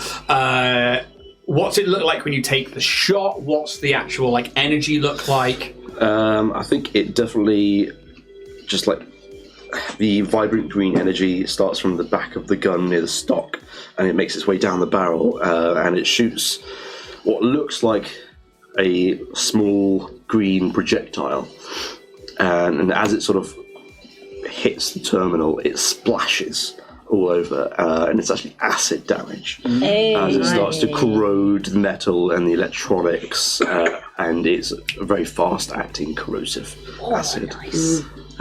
So yes. And like it's as like he's made like this hologram has made contact with the back of Pez's head. You fire that shot, it smashes into the terminal, and they just turn. And you watch those pixels like roll across their face, and they just lock eyes with you, and they are like, "How dare you! I will destroy you for this." Good luck with that one, pal. Yes, my boy. That's the confidence we like to see. Anything else from Kaz? I've done the swift move and shot, so I'm good. TJ. Move action. TJ is going to bring the microphone up, looking at this, whatever beastie this may be, although you might resemble Professor Nymbus Dyn, but soon you're gonna be dying. And I'm gonna try and That was a stretch. try and get him with my chorister, harmonist. It's not very good. Do I want? No. 14 on EAC. Are you hitting the hologram or terminal? It's Sonic, so I'm giving it a go, see if it works. Unfortunately, a 14 misses. Damn. As what's the energy look like as it leaves your weapon? And tell us how it misses. It's this this wave of like, you know, like in like 60s cartoons where anything done with Sonic was like in round. It kind of looks like this, like raiding out through the sphere, but. TJ knows that pun was shit, and he felt it in his bones, and it's shaken, and so just like they sort of like start to form, and just they don't quite reach the mark. They're just these little circles of sound, and Sonic is like, no, that was could have done a lot better. It was a 15. I forgot to add my own fucking get 'em. That doesn't make any difference, though, does it? It does not. I'm afraid. But for the rest of you, for the next turn, I'm a cheeky +1. All right. Yeah. TJ kind of sits and is like, I'm off my game. Anything else? Jack Daw, who looks really messed up. They are going to. They sort of like limp back. It's like, do we think destroying the terminal is going to? In fact, actually. Sorry, I'm just going to see if they can roll something to detect or determine. Can somebody look at engineering for me, please? Because I don't have it on this sheet, and see if identifying a construct. You can identify, build, repair, or disable technological devices, assess the stability of structures and machinery, properly arm and disarm explosives. If you don't have an engineering kit when attempting, shit happens. That's items. You can use engineering to identify constructs with the technological subtype, such as robots. Engineering. Okay. It's intelligence-based. Does it have a DC on there? Nope. It says see page 133. Cool. Or you can identify technology. Yeah, that's the items one, I think. Yeah. This is technically a creature, therefore it is a specific I've just found a whole new one of asbestos I never knew existed. This would have been fucking useful. Which bit's that?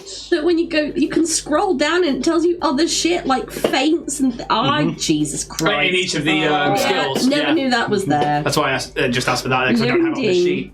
Hephaestus, by the way, who came out with another update today, really great resource if you are playing Starfinder for an online tool, makes things a whole lot easier to run and play. Please go check them out, it's free. So, a social skill check allows you to recall. So, the skill check is going to be creature type, which is technically this one here. It's an engineering, and that is going to be a. It's quite a rare thing, this. So, it's 15 plus 1.5 times the creature's CR. The CR is an 8. So, that is a 8, 9, 10, 11, 12 on top of 15, which is going to be a 27. They can't beat that check. Oh, no, what's their intelligence modifier? No, they can't make that check. They physically cannot beat that score. So they will just attempt to stay within range of their pistol, kill bear. My baby. The terminal's the best shot. Okay. Pulls out the Voltic pistol and will take a shot at the terminal. It hits. That is going to be 1d6 plus 3. That is going to be 7 points of damage. None of that goes through, I'm afraid, because pistol's not good enough. No. As you watch it hits. The electric goes around it. Good job. Like this hologram looks round to you all. It's like, so you like playing with electricity then? No. Yes. No. Yes. No. Yes. Kaz! Whack-a-mole? No. Yes. No! That's all. It's offensive to me. That's all they can do. Sylph, you are up. I don't know, and let's see. Go for terminal. Terminal. Take it for the terminal. With fun. Can you smell toast? Does your +1 go for the terminal, or No, just it's for the just Nimbus Just Dyn? creatures.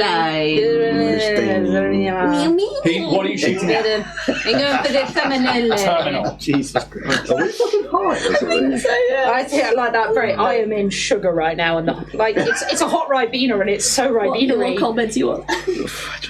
Everything.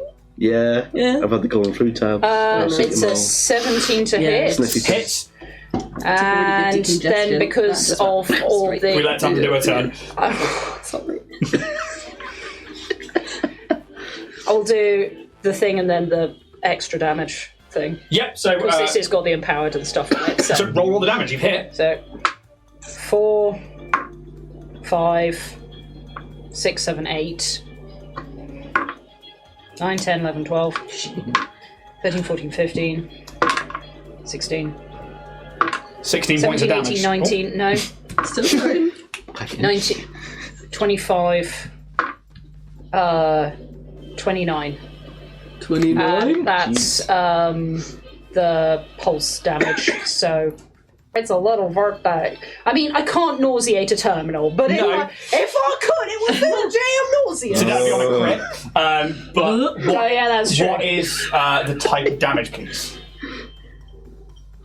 Sonic. Sonic. What's it look like as its energy flies across the room and hits this terminal? Yes, category Sonic. Hedgehog. So it's very similar to what you saw with hitting Rang. Is that it looks like a bullet and it's just very clean and small and just hits the terminal, but then it sort of creates this vortex on the opposite side and it sort of pulls like a sort of shredding vortex out on the opposing side. 13 plus 16, Jack? 29. Okay. 29. As this vortex shatters the screen on it, and you watch as like that screen glitches, and this hologram, who is like looking at like Jack Daw from Pears to Kaz, turns to you and is just like, "It behooves one not to touch my stuff!" And just gets really angry without the squeak. That's me. I kind of enjoyed the squeak. Yeah. It was like, Yeah. Humanised him a bit. yeah. We did ask, and I am going to. Where's the ruler? There's a ruler here.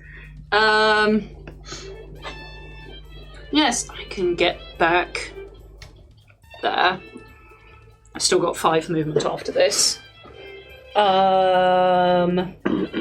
And I am going to, as a swift action, I'm going to, as far as I understand, I can use a higher spell slot to cast a lower level, not with any bonuses, but just to use that spell slot. Is that one of your Magitech feats, is it? The tech feats? No, I was reading through Paizo. Oh, right, So in it terms of, seems like- to be like I'm trying to cast a 2nd level spell, but I've got 3rd level spells. I think it's 3rd level spell slots.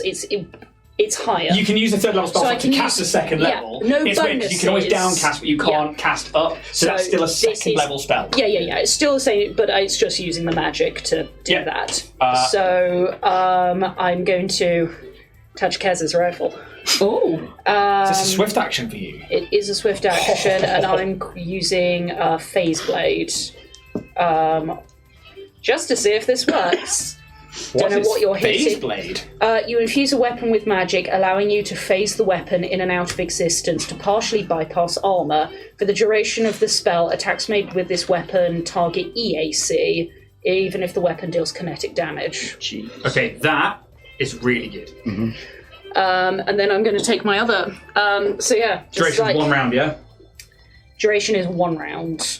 So just hold the blade and just slip a little card out, drops down into the rifle, and I'm like, hope you find this useful. and then you just see like your rifle just slightly glitch in your hands, like it's in and out of existence. Start to thrum. What have you done? Okay.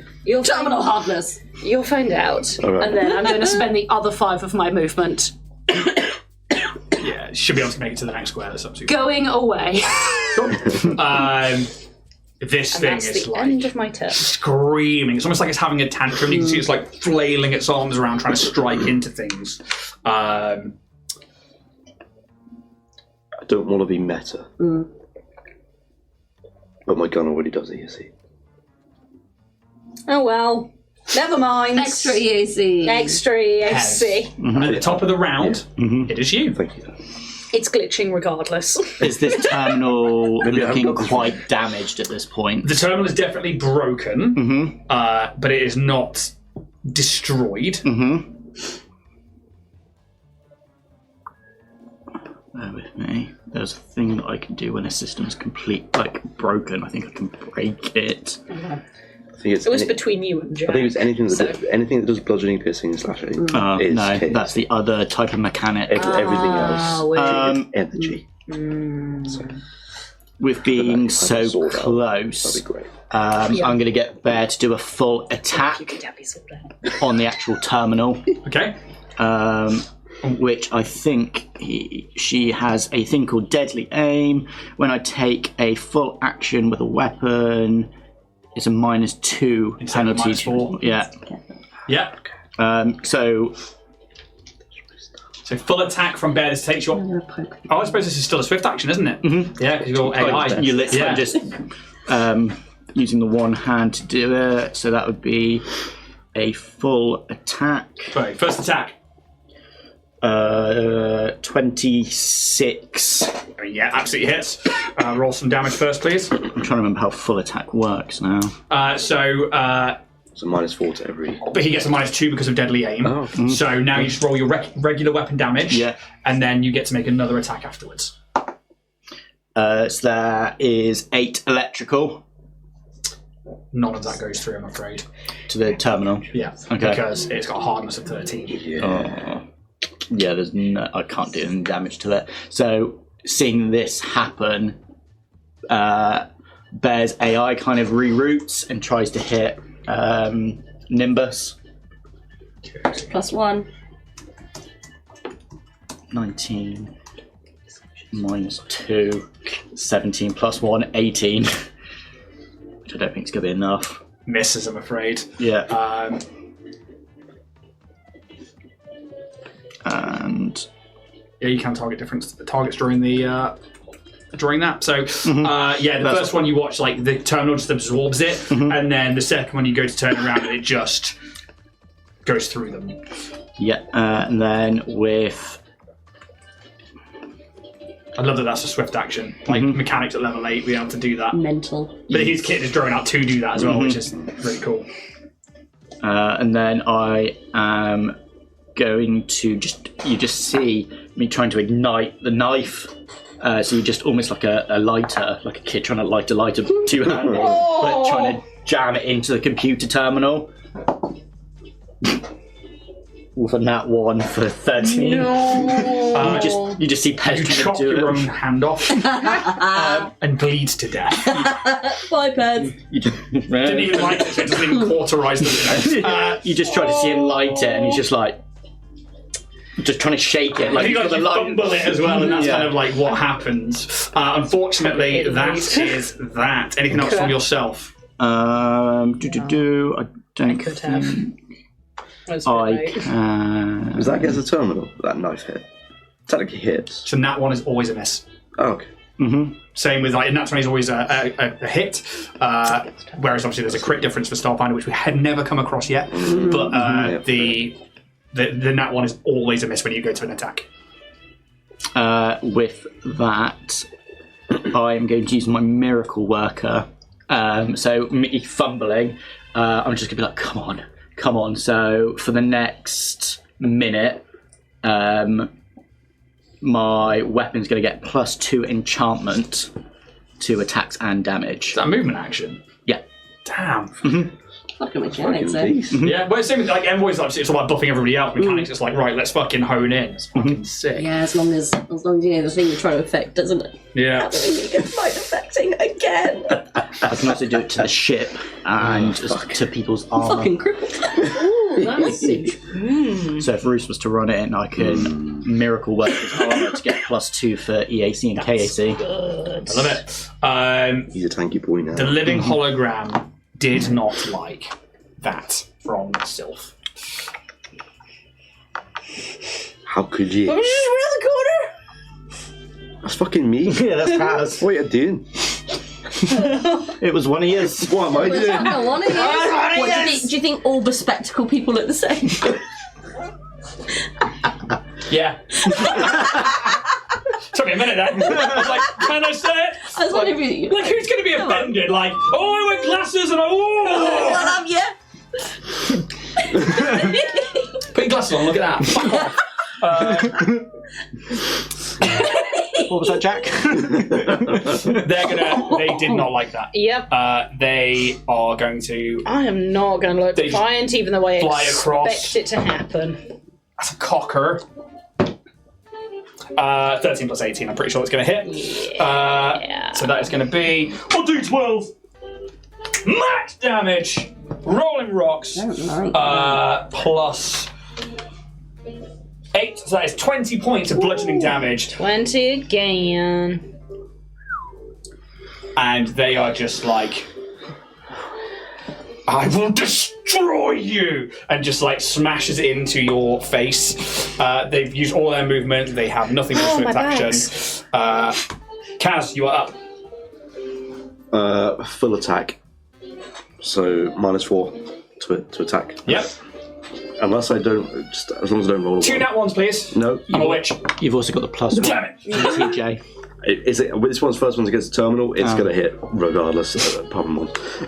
That definitely hits. That's 20 points of acid damage on the first hit. You smash into the screen where this vortex hole has already been created. Obviously, actually, well, 20 points, but I do Takes get to minus the another hardness. Take 7 points of damage. It's not quite there. Oh, Edging. it's a bad miss.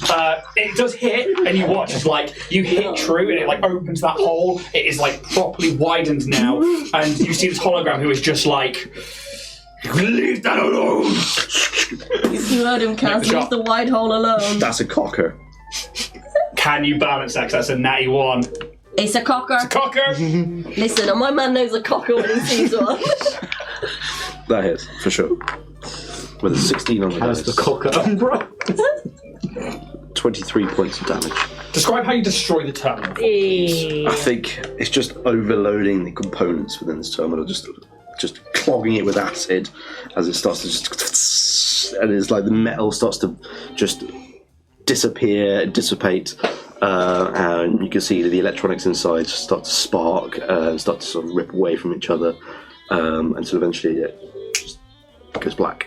And you watch as it sees that happening, and it like turns to you, and it like runs towards you with its hands to go for your throat, and just falls into pixels, and just they just roll across the floor like broken ice, and just disperse away as you watch like these projectors all around the room just start to blink out, and the room falls silent. And the jazz band arrives. Oh, Nymbus Dyn was coming. I've achieved terminal hardness. I have achieved. I can't. So hard to Fuck. I think at this point, Sylph just spits blood on the floor and walks over to Pez. How are you doing? I'm okay, but Bear. You just see one of the little ears just start to droop. You can rebuild him. You have the technology. Oh, We have the means. when we get to the ship, she's getting an upgrade. I You've think, got to put in a request for that. I think we're all going to get an upgrade. Yeah. I put a request into Spanners on. You know they're really bad. They're really bad ethically pairs. Anyway. You mean like Dynatech? Yes. Yes. But we've been dealing with this. Well, maybe they're next on the list, okay? Why? So You did well, Pess. I put a hand on your head and give you a little pat. Is this what it's like to be loved by someone? No. Okay. Here's me thinking I've made friends. Just scuttles back off into the corner. 17%. investigated door, who looks really bad, by the way. Like, their skin is like charred and stuff, and they are like, "Thank you. I definitely couldn't have done that alone." Oh. Which means that we now need to turn this place over for any information. Yeah. Given obviously the tantrum that was just thrown, did that, because when we went to the Lost and Loved orphanage, he had an altercation with the Argo. Yeah. And was it over a toy? So, give me a recall knowledge check. Ooh, travelled. 13. Cool. The argument happened in the middle of... It began in what was like a lesson or a class, I think it was, and basically Argo was tormenting another child, and Nim had apparently said something under his breath that Argo heard, and then Argo was like, "Right, well, I'll start on you then," and it's the first time that Nim ever reacted like, "Oh no, please don't, please, please, please," and like never seemed like fearful or had seemed frightened in any way. And then eventually it was the staff there that said they kind of stopped that from happening and they broke it up.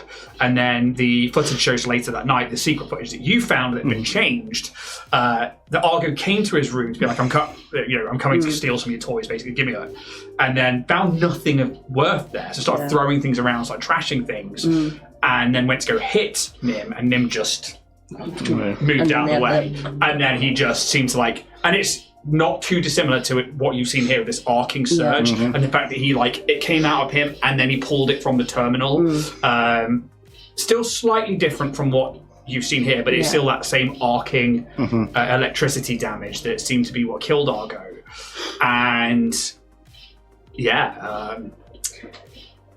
is there anything left on the ground where he fell, or is it all just exploded pixels? No, they're all gone. All of this light has disappeared. I mean, you can make a check now that you're out of combat to see what kind of creature this is, or if you've ever heard of something like that before. I would like to use my data system. No, fast retrieval for it. I'm also, because I've been live streaming this to Rena. Rena, any thoughts?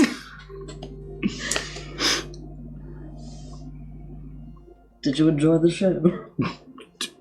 It's all very interesting, isn't it? Isn't it? It's a shame about my... Penthouse? No, Competition. what would she call Zan and Kimpire? Colleagues? Yeah, it's a real shame about my colleagues, isn't it? Opens up some spaces though, doesn't it? Doesn't it just? Interesting that this... She will make a check. Ooh. Clever girl. Not a good roll. No, not a clever girl. She does have... I just need to bring up her character sheet. Give me a second. What? What do you build me a baby just to make me down? It's quite rare. 15 times 1.5 the creature's CR. The CR 8, so that's going to be, like I said before, 12 plus 15, which is going to be a 27. Then Rena.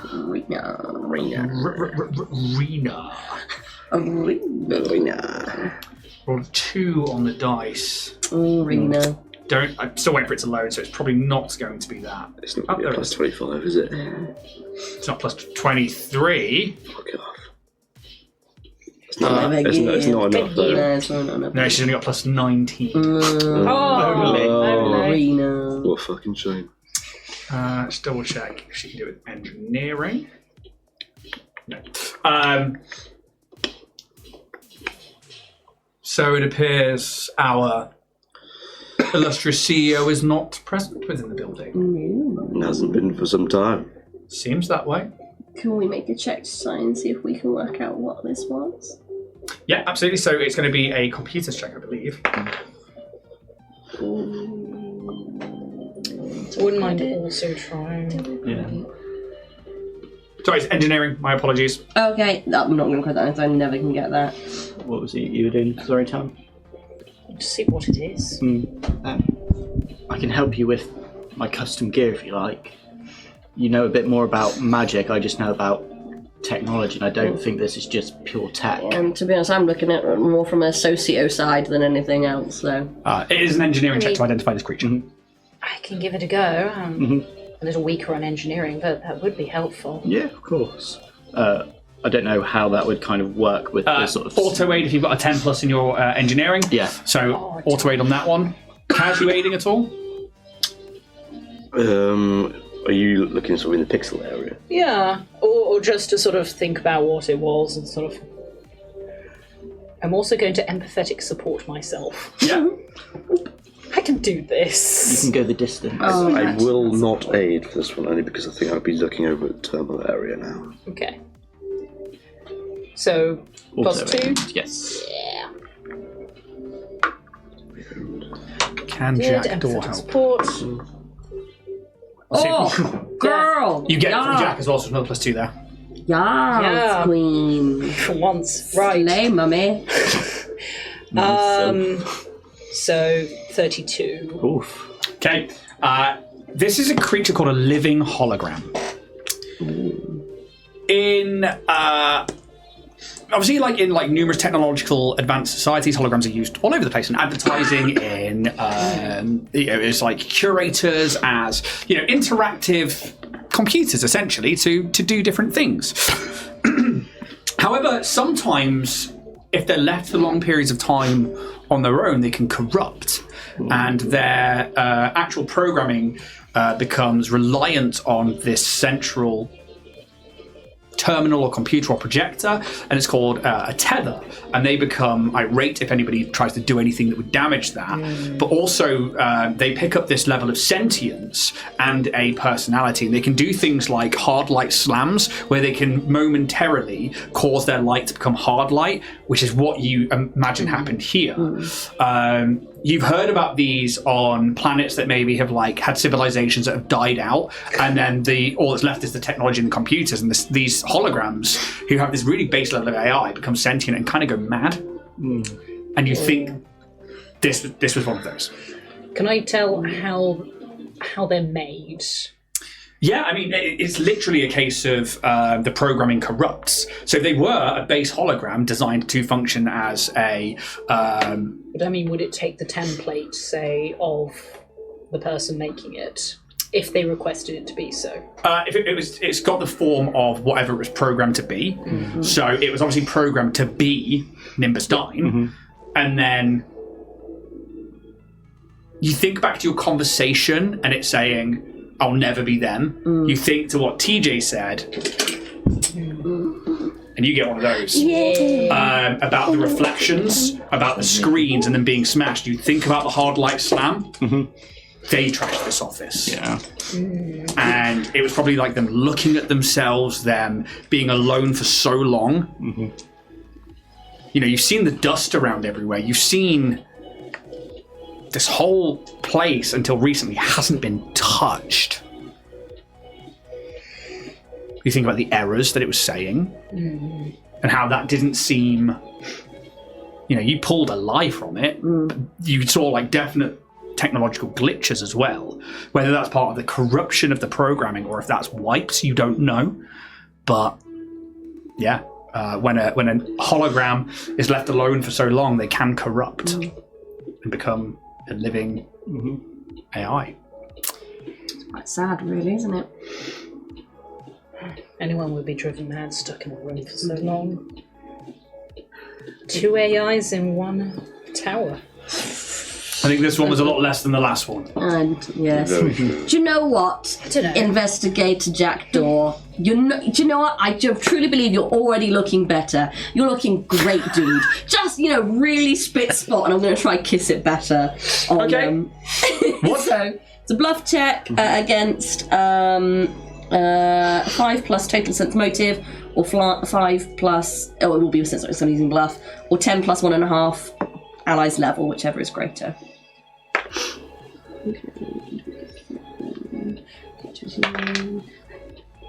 34. Yeah, absolutely.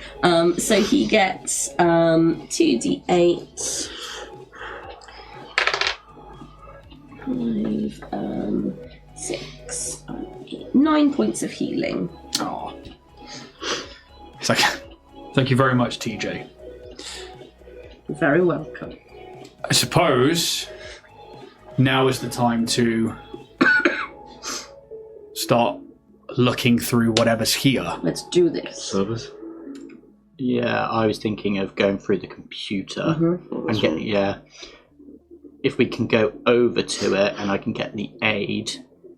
With take 20, that's considered a 20 on the roll, isn't it? Yeah, so it's a... I would pass. Yep. So, bear in mind... Help in return. Yeah.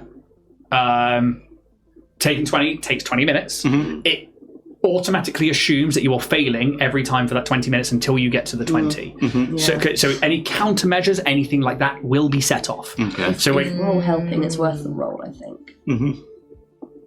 So I'll just double check it for you because it is definitely on computers. Because we've all got I need to, auto successes, aren't we? I need to get 15 or higher. Okay, so you've got, can investigate a door help with computers as well? I believe they can. Super. They have to roll for it. Okay. So that would be another 2 off us, that's 13. Because of my -5 as well. Nice. The terminal that you were at over there, I will let you know, is the highest grade computer you've ever seen. So I'm even if it's thinking old. 10? Yeah. So that's... Okay. Yeah, I'm not going to be able to get through that. That's 45. DC was. Nope, that was on a tier 8. Yeah. You're looking... 53 for a tier 10. And looking at Jack, and you have any stewards who might know how to get into this? Yes. That and certain data files from the Starfinder Society. There are Right. multiple people at our behest that could get into this. However, I am dubious that...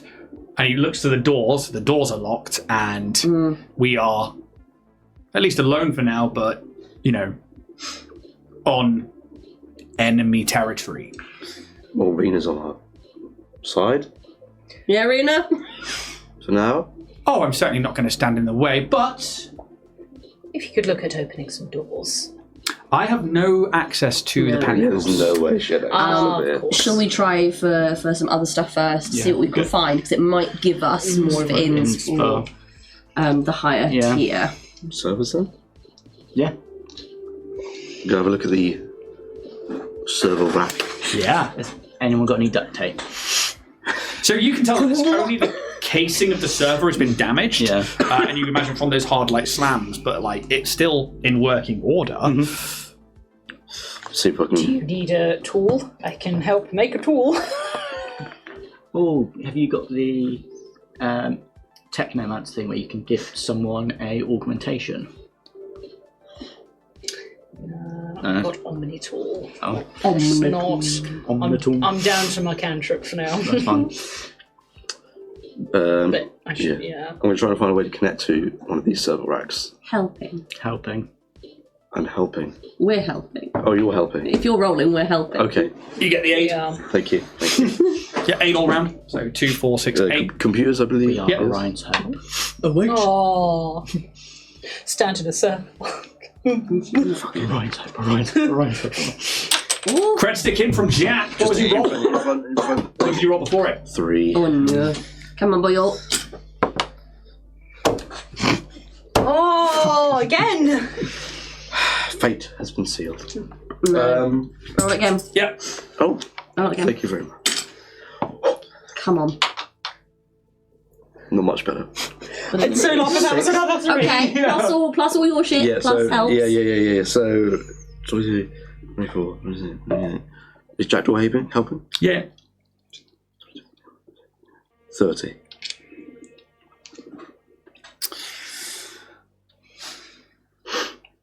This is, again, a really high tier to get into this particular device. Roll again. You can if you want. Come on. This is a lot been spent on this roll. God damn. If you can open these doors. And spit on that dice. So for podcast listeners and for people elsewhere, spending credit sticks isn't like trying again. This is like to replace the roll. This is obviously a homebrew rule that we have in play. 36. 36. You are struggling to get into this thing. It's not just necessarily countermeasures or anything like that, but at every turn you are like trying to get in, and then it's just like there are so many different server nodes. It's hard to get in here because it's not like a terminal or anything. It is quite literally the server, and you think it is probably tied to the desk and to this office being the head of the building. Nothing goes off, no arcing surges, no countermeasures seem to go around the room, but you do not make it. Are there any like lower tier desktops that we can sort of try? I doubt they're going to be lower tier, but we could have a look. No. Everyone's got to have at least a tablet or a little something portable. What was that computer there? Sorry, Tam. Yeah, so over on the far left of the desk on the wall, you see a terminal. It too has a shattered screen to it. You can tell it's still got the thick layer of dust on it. You're not sure what this terminal is supposed to do, but it's just another computer in the room.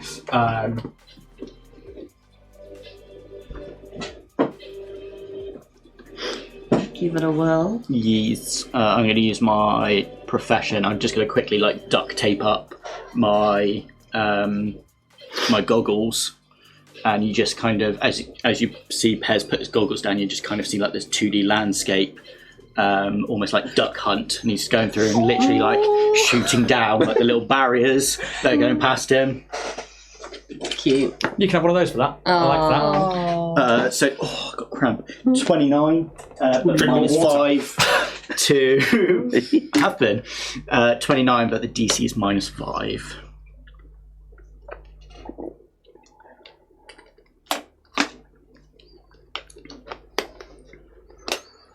$29.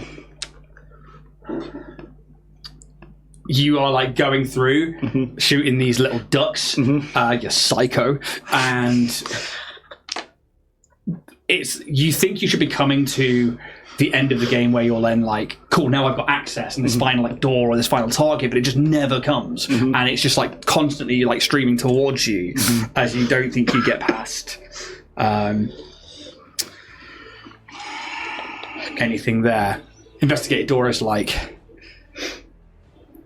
obviously we need to look for anything in here, like TJ, what were you looking for before? I was looking for any points where there might have been an access card hidden or some kind of he liked to hide information when he was at the orphanage. It was hidden between slats in the wall. That's what I was looking for earlier, and I was thinking about maybe doing that again because I only checked the living space, so having a look in here a bit more thoroughly. Okay, let's do that. Cool, let's do that. Teamwork. They give you the 8? Perception? Yeah. Well, yeah, perception. Okay. Fuck it, I'm going to spend the credit on that one. Can bear 8? They can. Yeah? You get the... Oh, yeah. Oh, yeah. Oh, yeah. So 2 from Jackdaw, 2 from Bear. so a natural 20 Lovely. for 33, 34, 35, 36, 37. Cool. Near that terminal, Oh, that was worth the spend. over in the far side, there are all these like terminals and walls and these smashed screens, but there is like a panel in the wall that you think is a lot like where the bed panel was, but it's better hidden. The bed isn't supposed to be hidden. This is. And you manage to find and like press in on this panel of wall, and it opens and a body falls out. I found the professor! Pez is like... And it quite literally is maybe in their early 20s. You see this like dark-haired human with this like pale skin and this it's not like a shit-eating grin, but it is like a practiced smile. This very warm and welcoming face as they just like hit the floor, and then you look up and you see several bodies. Oh. You see one that looks like the hologram you just fought, with that same smile and that same clothing. You then see a slightly older one, maybe in their 80s, 90s, and that's the oldest one that you see.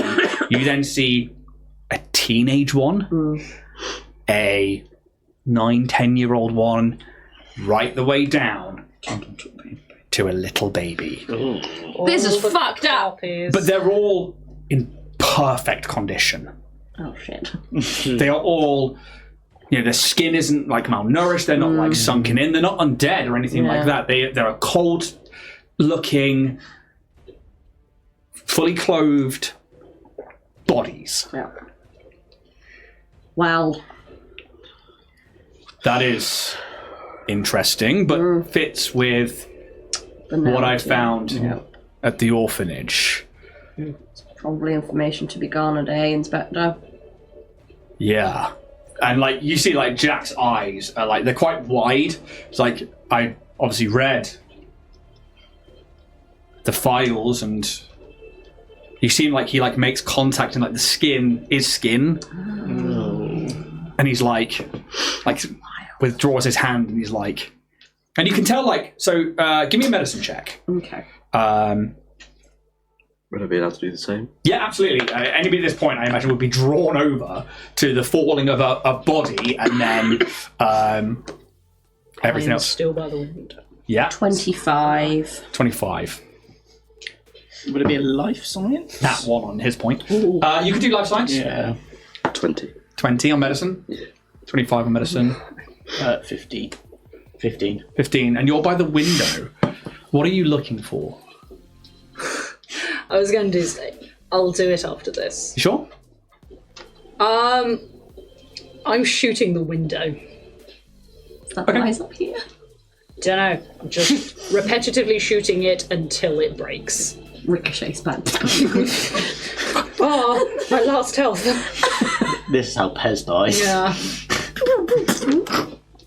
Just roll some damage for me, please, as you start. And do mark off the ammo, please, as well. Yeah. Right. As you take your first shot.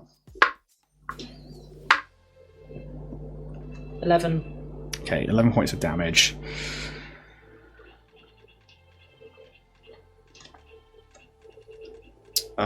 Six of that goes through. And then you're just going to keep doing that. Eventually, you guys all hear the window shatter open. It's like, you guys are starting to investigate these bodies. As soon as it breaks, the glass falls away, partly into it, some out of it. Obviously, it's about 45 degrees, but a force field thump, comes into play to. Yeah. Probably a protective measure for any building of this kind of height. Not unlike the ray shields in the doors downstairs. It's not like a high grade or anything like that. It's just there to, stop ingress or extraction kind of thing. For you guys, with that medicine check, the skin is cold to the touch and it feels real.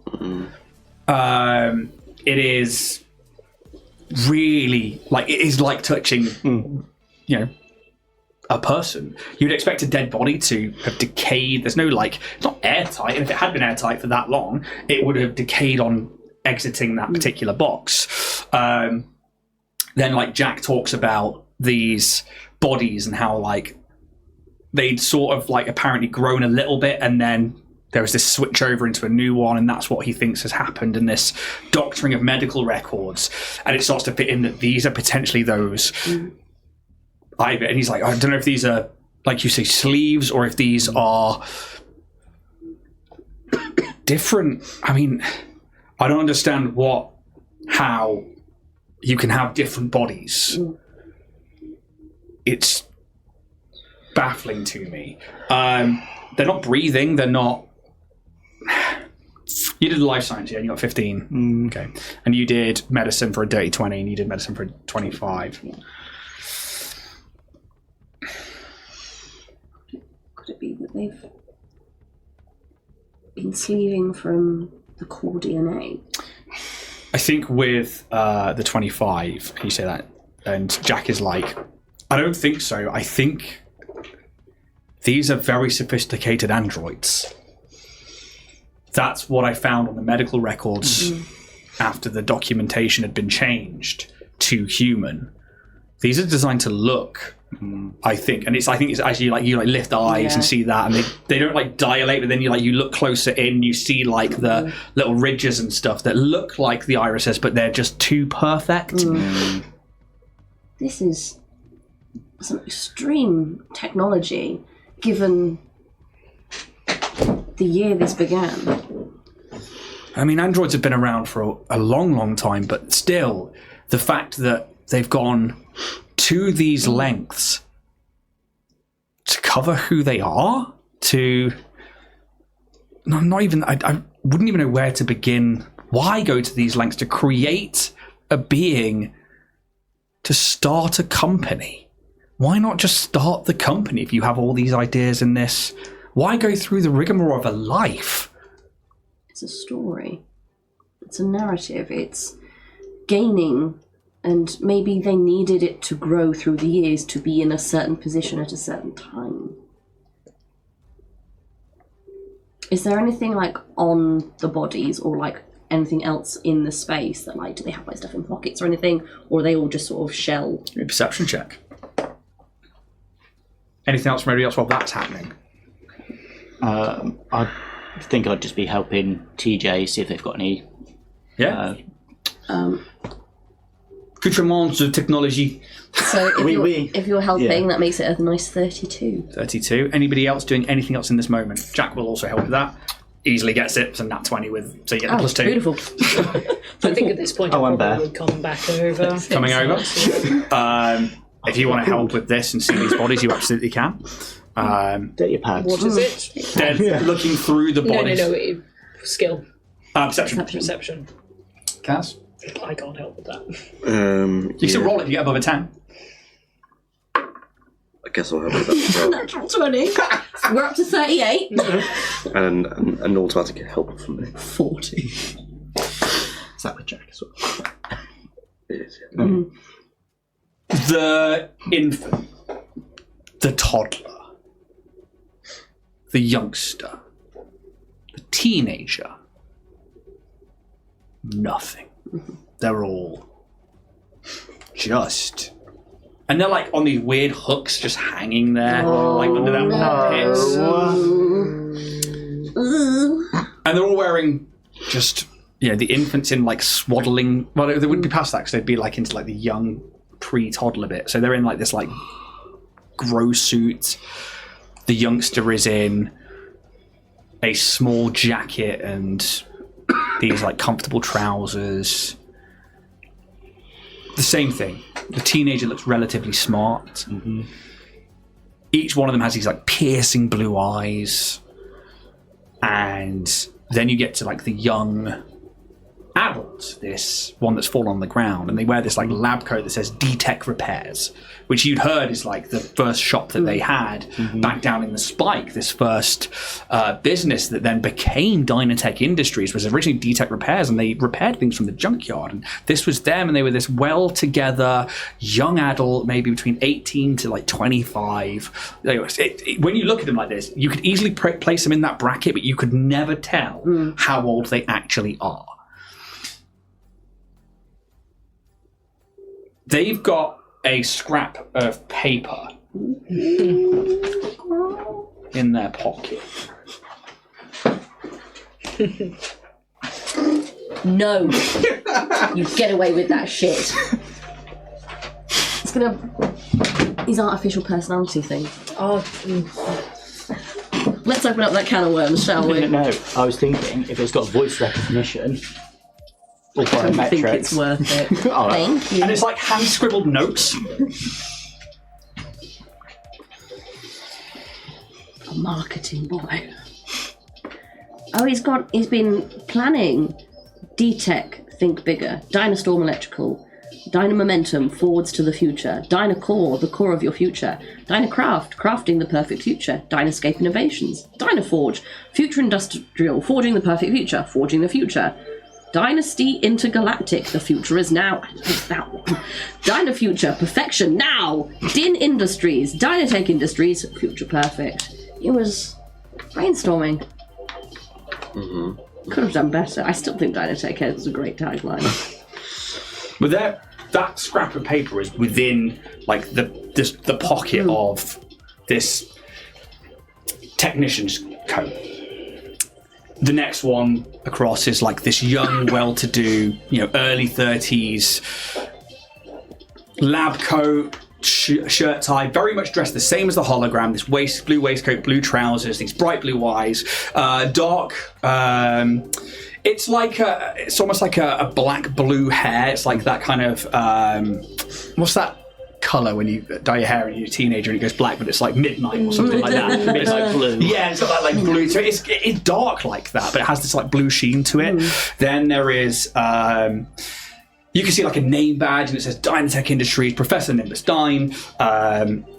And the same then starts happening across the board, but there's no like data pads, there's no anything of real note. These are just the bodies and the clothing.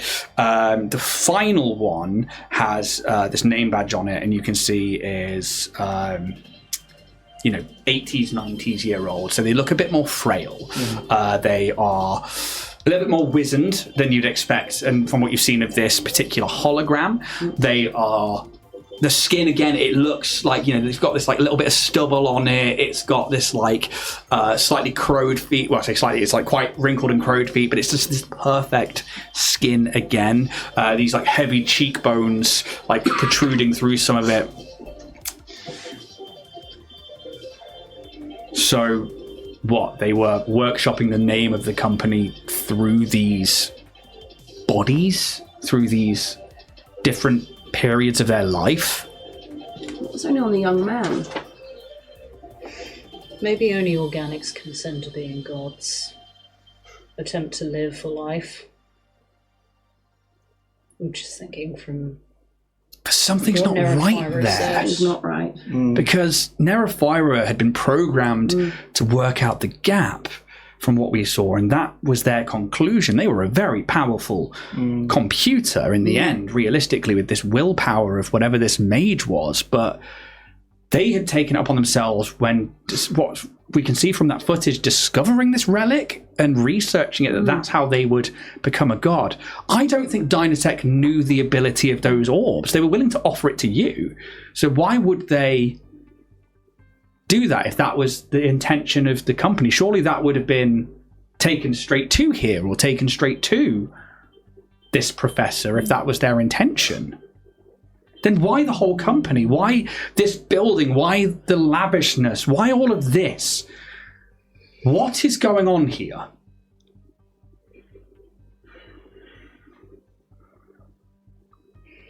There's these things like forging the future.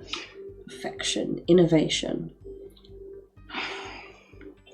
Make money to fund something. Well, yeah, I would say... mean, this is a bit extreme. Rena, you said that Nerephira was shut down when they started transferring funds. Yes, that apparently is what happened there, and because of that they were shut down and they acted then in a violent manner and the floor was sealed. Thank you. So definitely funds. The funds have always been iffy, haven't they? We've known that there's been oddities with the way Dynatech has operated financially. Well, why build any company unless you're after money? Unless they're not just after money. Not just after money. It's resources. It's Control. he came from the drift, so the story goes.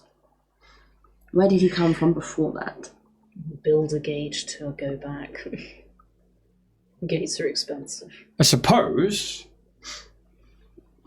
if you went through all of this hassle to generate resources to collect money, yeah, they came from the drift, but that money's got to be going somewhere, right? Yes. It's the only thing that seems to have been sent down from the board. And you said it was the board that enacted the shutdown, right, Rena? Yes, it came from the floor itself and then from Joan, but this shutdown protocol was enacted by... It came from the floor. But the floor's not... There's no one here. The hologram said that there was procedure, there was protocol, there was stuff inbuilt. What if this floor is separate to the rest of the building? What if it is contained? Rena hasn't got access. No one has had access. It doesn't go this far. What if this is a separate, entirely separate... The angle of it as well. Is this a ship? You can be an engineering check. I'm really shit at them. It's very shit. It's 9. Not that you can tell. But I mean, it's cool if it is. It would be cool if it was. Jack is...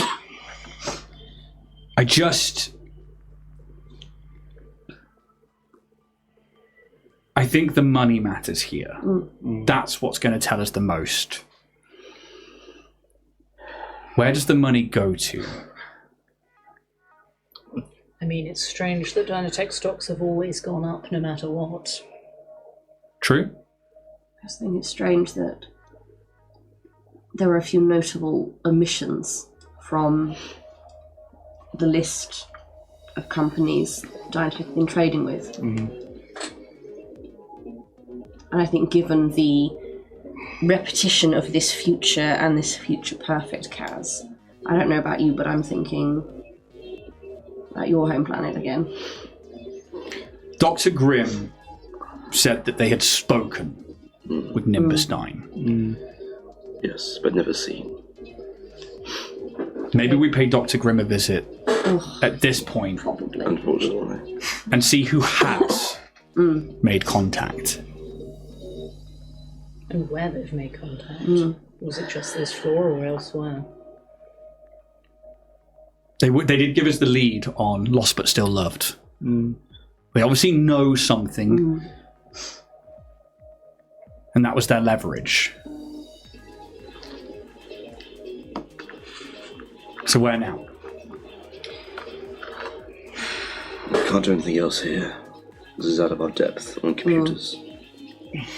Yeah, the only thing If you can take a phase field down, we can get out the window. is the terminal. Which one? The one That we've destroyed. that we've destroyed. It might have... Well, it has control over the floor. We saw it go into a paddy to shut the doors to keep us here. We know too much. Can you get anything from it? I mean, now we've got time and not this psychotic hologram hovering. I would just... Because if there's one thing that I can teach you, it's to temper your language when talking about things that haven't had a lot of control about their origins, about where they've come from and what has happened to them. Yes, this thing was not sound of mind, but it was not its choice. It had very little control over that. Empathy is what sets us apart in this galaxy. You would do well to remember it. But who sent... And you say that out loud, and Jack's like, then who sent Kimpaya and Zano up here? If it was all protocol to enact that... That's built in. Did it, or did somebody else?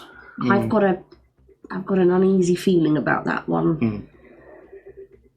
Because there was a big fuck up that seems to have not been punished. Which one? It was Lurin. They didn't really fuck up. He did. I think he did, but I think he's covered his own trails publicly. That's the thing. That's is what's that he maybe is... saved him a little bit. But I don't trust the fucker. There's something else going on. I mean, obviously I don't trust the fucker, but does he know something else? Does he have an in? He's a very good spin. Maybe. Who else do we know? Rena, who else is fucked up recently?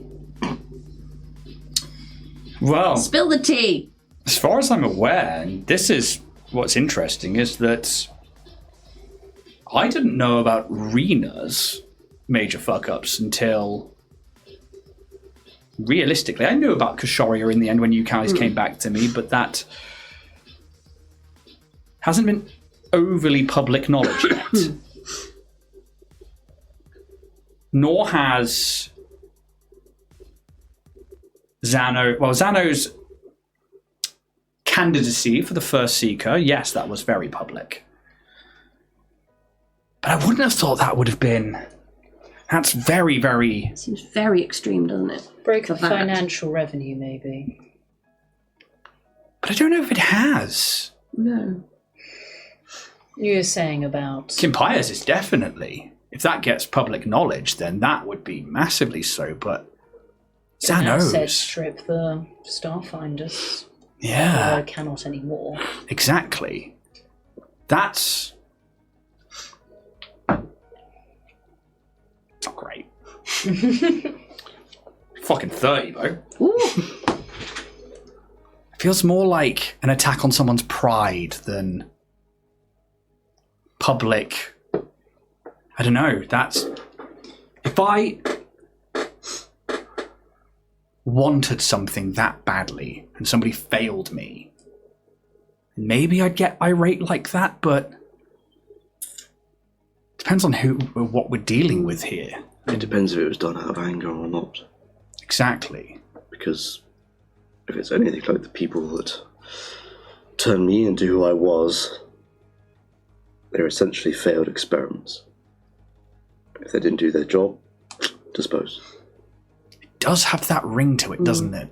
There is an emotionless side to this rather than it being full of anger or anything like that. I think it's purely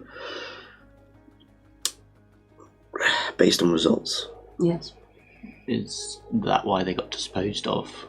Exactly. They did. Failed experiments cover their tracks, no body, no way of anyone looking into them. Make them disappear. Can always be made again.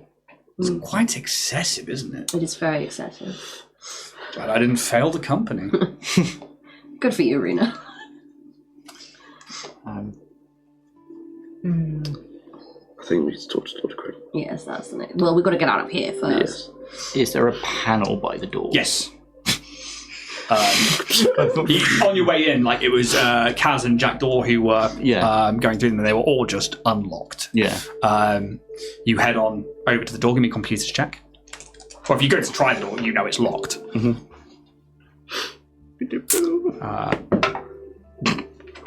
See if Jack Daw will help. Please. Oh, you get the help. I'll help as well. Yeah, we'll all help. Yeah. So that's plus 8. Yeah. So that is 10, 27. Just you press it and it's like boom, and then you plug it in and begin like tapping away. Everyone like starts looking at the nodes behind the door, and you can see that like between you all you can connect the dots, and the door opens up. I don't need to make you do the checks on the other two doors. I was going to say, it's like, and again. No countermeasures go off, and you can take 20 on each one. The doors are not at such a high tier as other things in this room. Bloop, bloop. Jack gets on a comm. We went to apprehend, yes, but they weren't here. There was a malfunctioning hologram, and the terminals up here are of a very high grade. If we're going to get any evidence, we need to send a specialist team in now. Yes, Mr. Constantine's has abstained from stepping in the way, which is obviously what we expected. If we can get a team here now to grab evidence, just in case anything gets burned. That would be great. Bloop. The stewards will send a team. And I suppose we should go chat to Dr. Grimm. Yeah. As we're going through this run, Yep. is it possible to look at the bed and see if it ever looks like it's being used, or if it's like pristine brand new? Yeah, give me a perception check.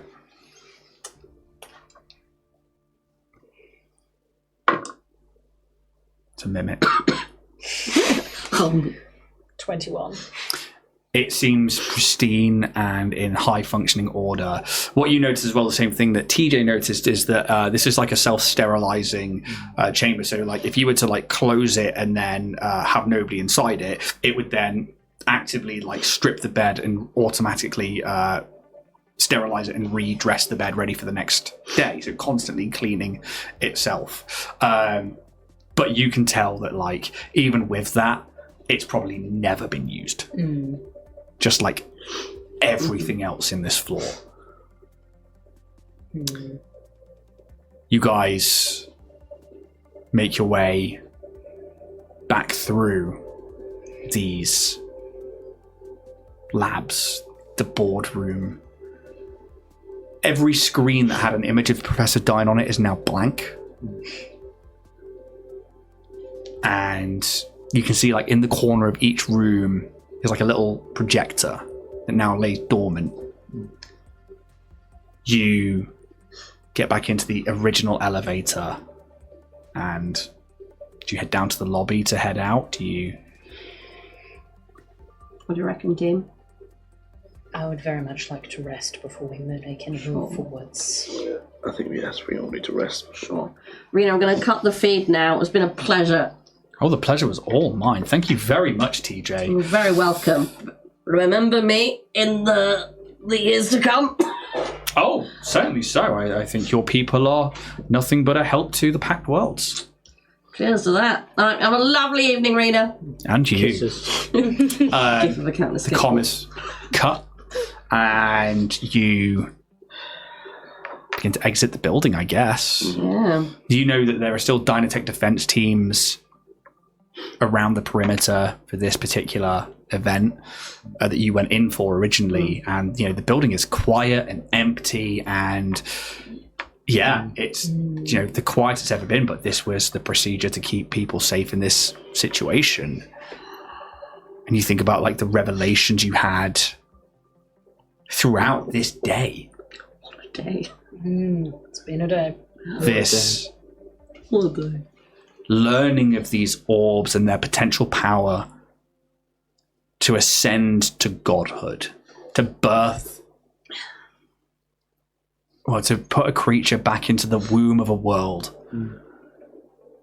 of why the floor was shut down, of why it all went wrong, of G33 and their journey of being activated to be a vessel that then somehow malfunctioned and didn't work, to then gain their sentience, to lose that again on returning.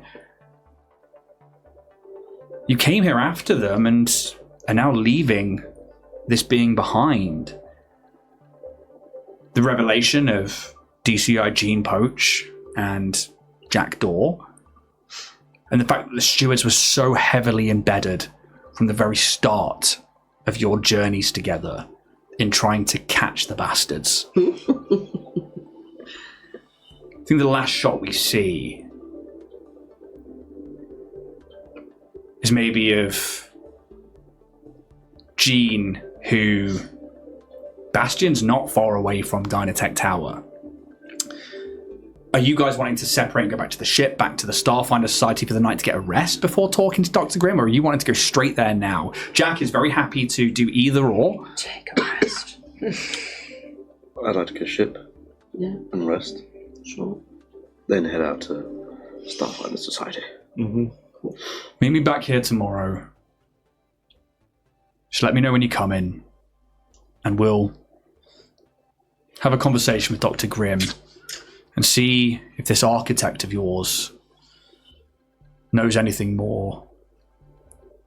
We'll also see if our teams can get into those computers and find anything else out. And I think with that we see Jackdaw nod to you all and turn around and enter these massive doors of Bastion, this like concrete, like it's almost like a dwarven build in the center south of Absalom's Eye.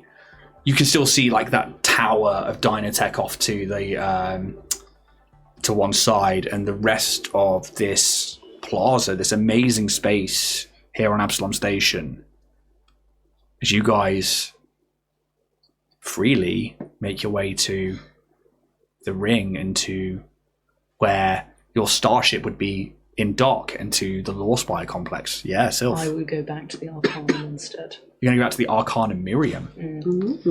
Maybe we see, it's as you guys nod to Jackdaw, and as you guys begin making your way after, the Sylph also nods to you in this massive hat. And